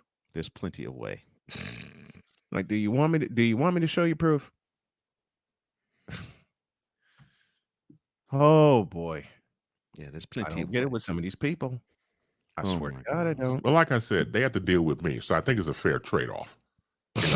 And again, it's it's one of those things for me that I try my best to call as I see it, to try to be as fair as possible. Now, again, dealing with certain people, it doesn't come down that way because it doesn't make any sense to, for example, tell someone to start their show over or to have bad looking feet or all the above and then some, and going to somebody's house for Halloween and claim you're 15 when you're 30 and you're a flying lie. So all these situations build up over time. And you only have so much patience. Flying lie. A flying lie. So, Not, like I said, man, not to be confused with a on the ground lie. Flying. I'm talking about take flight. I know what you mean. Oh man, it's look, a ground lie I can deal with. No. But a flying one? Oh, Doc. Give me strength. I mean, amen, women. Give me strength, man. Holy smokes and Jesus. Give us all strength. Give us all strength. Yeah.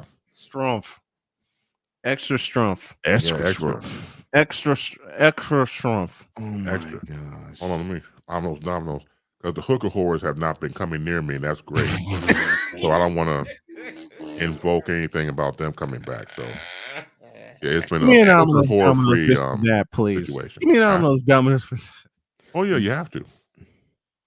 You said that so happily. Oh my gosh. Cold, it brings me joy. It brings you joy to not deal with hooker whores, huh? Man, because joy comes in the morning. And I ain't talking about the title from a porno flick. I'm talking about actual pure joy comes in the morning. Yeah. Damn you, that happens because some joy, what kind of joy you have, will make your microphone stand straight up. Get there. Yeah. Yeah. That's right. Yeah, that's why I practice safe broadcasting. When nature rises. Yeah, I understand that statement. That's right. Yeah, but I'm glad you have not had an assault on hooker whores. I mean, from hooker whores. It's been great. Yeah, like I said before, this has been my battle for years. And again, you know, if there's nobody else to do it, you gotta do it yourself. It's like, okay, the job won't get done, I'll do it myself. Because all these hooker whores that were existing and still do, I mean, back in the day when they first started out through the internet like anybody else, there was nobody to fight against them. They embraced these hooker whores. You can't embrace these hooker. Look, it's to me, once again, you're talking about people who give pleasure for a living. Nothing wrong with that. I commend you, but leave me the hell alone if I tell you to. And I'm sure go back and tell you other hooker whores. You know, don't go near him. He's not an easy mark. Leave him alone. No. Then the hooker whores start to say, well, look, if you can't get him, I'll get him. And all types of craziness and everything that's coming after you, know, through the internet and DM you and stuff like that. Yep. No. Yeah, Right Said Why says, I'm too sexy for 46. I'm too sexy for 50. All right. Alonzo Hall, the All-Star Advisor. Good morning to you. I understand. Don't get me wrong. I get it. Look, I'm a bronze god. I've been telling people this for years. You know what I'm saying? You know, I understand the sexiness that I have. You know, you can't be around me and being female and understand my sexuality. I get that. I get it's the aura I give. It's a blessing and curse. I understand it. Don't get me wrong. I've been embracing this for years. It comes to a point where, you know, ma'am, miss, hooker whore, leave me alone and you stay on your side of the block and sell. I stay on my side of the block and broadcast. So there you go. He says he's a bronze god. That's right. I've been telling people this for years. I mean, there's no secret. There's no secret. But again, there has to be some protocol to all of this. In other words, Bass is saying to all you hooker whores, you're fired. Now, was that you, man? Yeah, that was me. Oh, that was nice. That was nice. That was nice. You a bad genius, man. That was nice. What really made him a genius was this. Modem. I like how you get into character too, man. When we did the LJPN yesterday, the playmaker Darnell Silence and I was throwing everything at him that we could. You play And it it just again. became You play it again. I want to session. see the costume because once again, that took a lot of thought to get into. Let me play that again, please. Okay. All right. Modem. Okay, where'd you get the costume, man? Where'd you find the hat? Is that your everyday thing you found in the closet? Yeah, that was that was just straight from the closet. Oh man, I'm telling you. But he has it mad set genius. so well Yeah. that it's folded up front and it's cocked to the side at the same time. It's like another person. I swear to God, that's why I take a double take. Wait a minute, is that? Oh, that is him. Okay. Like it was like this. Like you talk about. He did. I mean, like a new Negro. Man. God bless you, Richard Pryor, for that phrase. I love that. Man, genius. Modem. Yeah, and then whole different Negro. Oh Lord. Victor says no, that was Cole's evil twin Ray Way. He was a stupid university alum as well. Modem. Oh my gosh. And Yeah, on that's that from note, the alternative meta universe. Oh God, yes. And on that note, we got to get out of here. That's Chris Bates. That's the Boom Shakalaka every Friday during The our Bronze God. Thank you, Ryan. See, Ryan knows. I mean, there you go. Thank you. And Ryan McCarthy and and Chris are the Bald Gods. All right.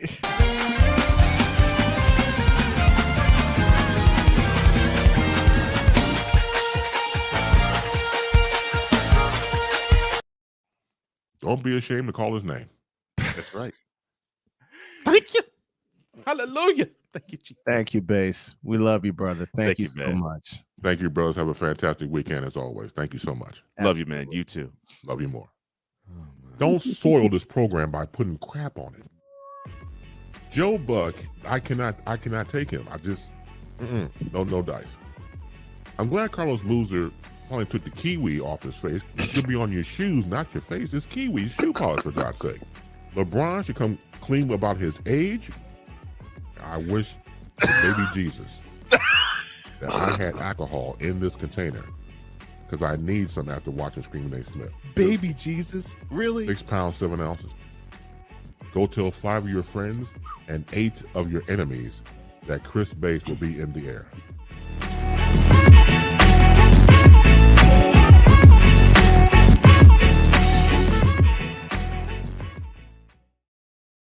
My stomach hurts.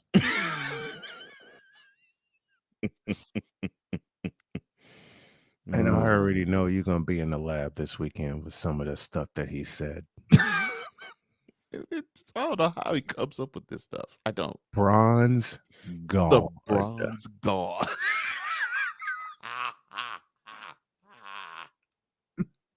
The Bronze God. The PSA about feet. Oh my gosh. Platinum. Forget gold. That's platinum. Oh my gosh. Victor, who's recording these sermons at the 65th Street Tabernacle Apostolic Pentecostal Methodist Catholic Baptist Church of the Chicken Wing? He said that to me a couple of days ago, and I couldn't stop laughing. That's a good one, man. That's a good one. Apostolic Pentecostal Methodist Catholic Baptist Church of the Chicken Wing. Say that 5 times. Oh my gosh. Yeah, you got your material. Victor. You got Cole, you got your material. I know what you're gonna do. Brother. I already know what you're gonna do. Ooh, Victor, you just gave me a name of a church.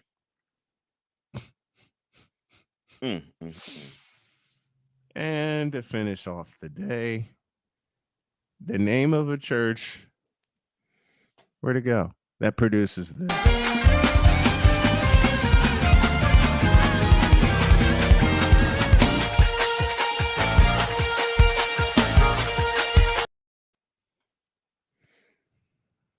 Good Lord. Oh, Lord, you all are so. You see his pen is already smoking with everything that's being written down. Oh my gosh, yes. Oh. This is some genius stuff here, and I ain't talking about me. And oh my gosh. and then Ryan McCarthy with this.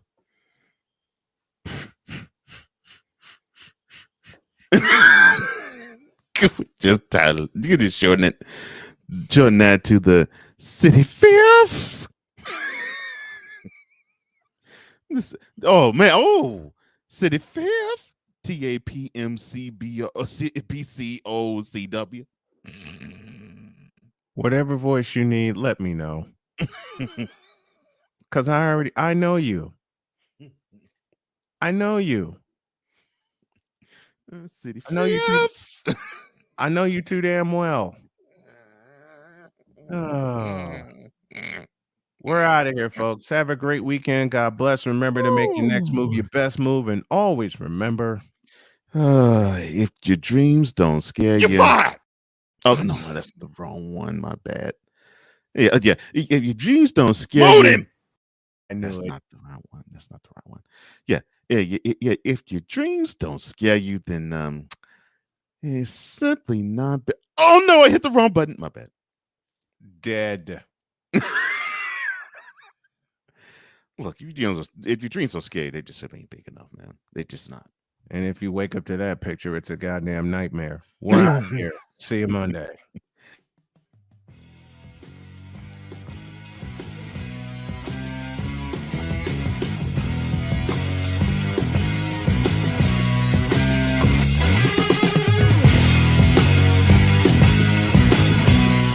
Thank you for tuning in to Snowman in the Morning with Cole Johnson, the hottest of hot takes and the coldest of cold, hard facts.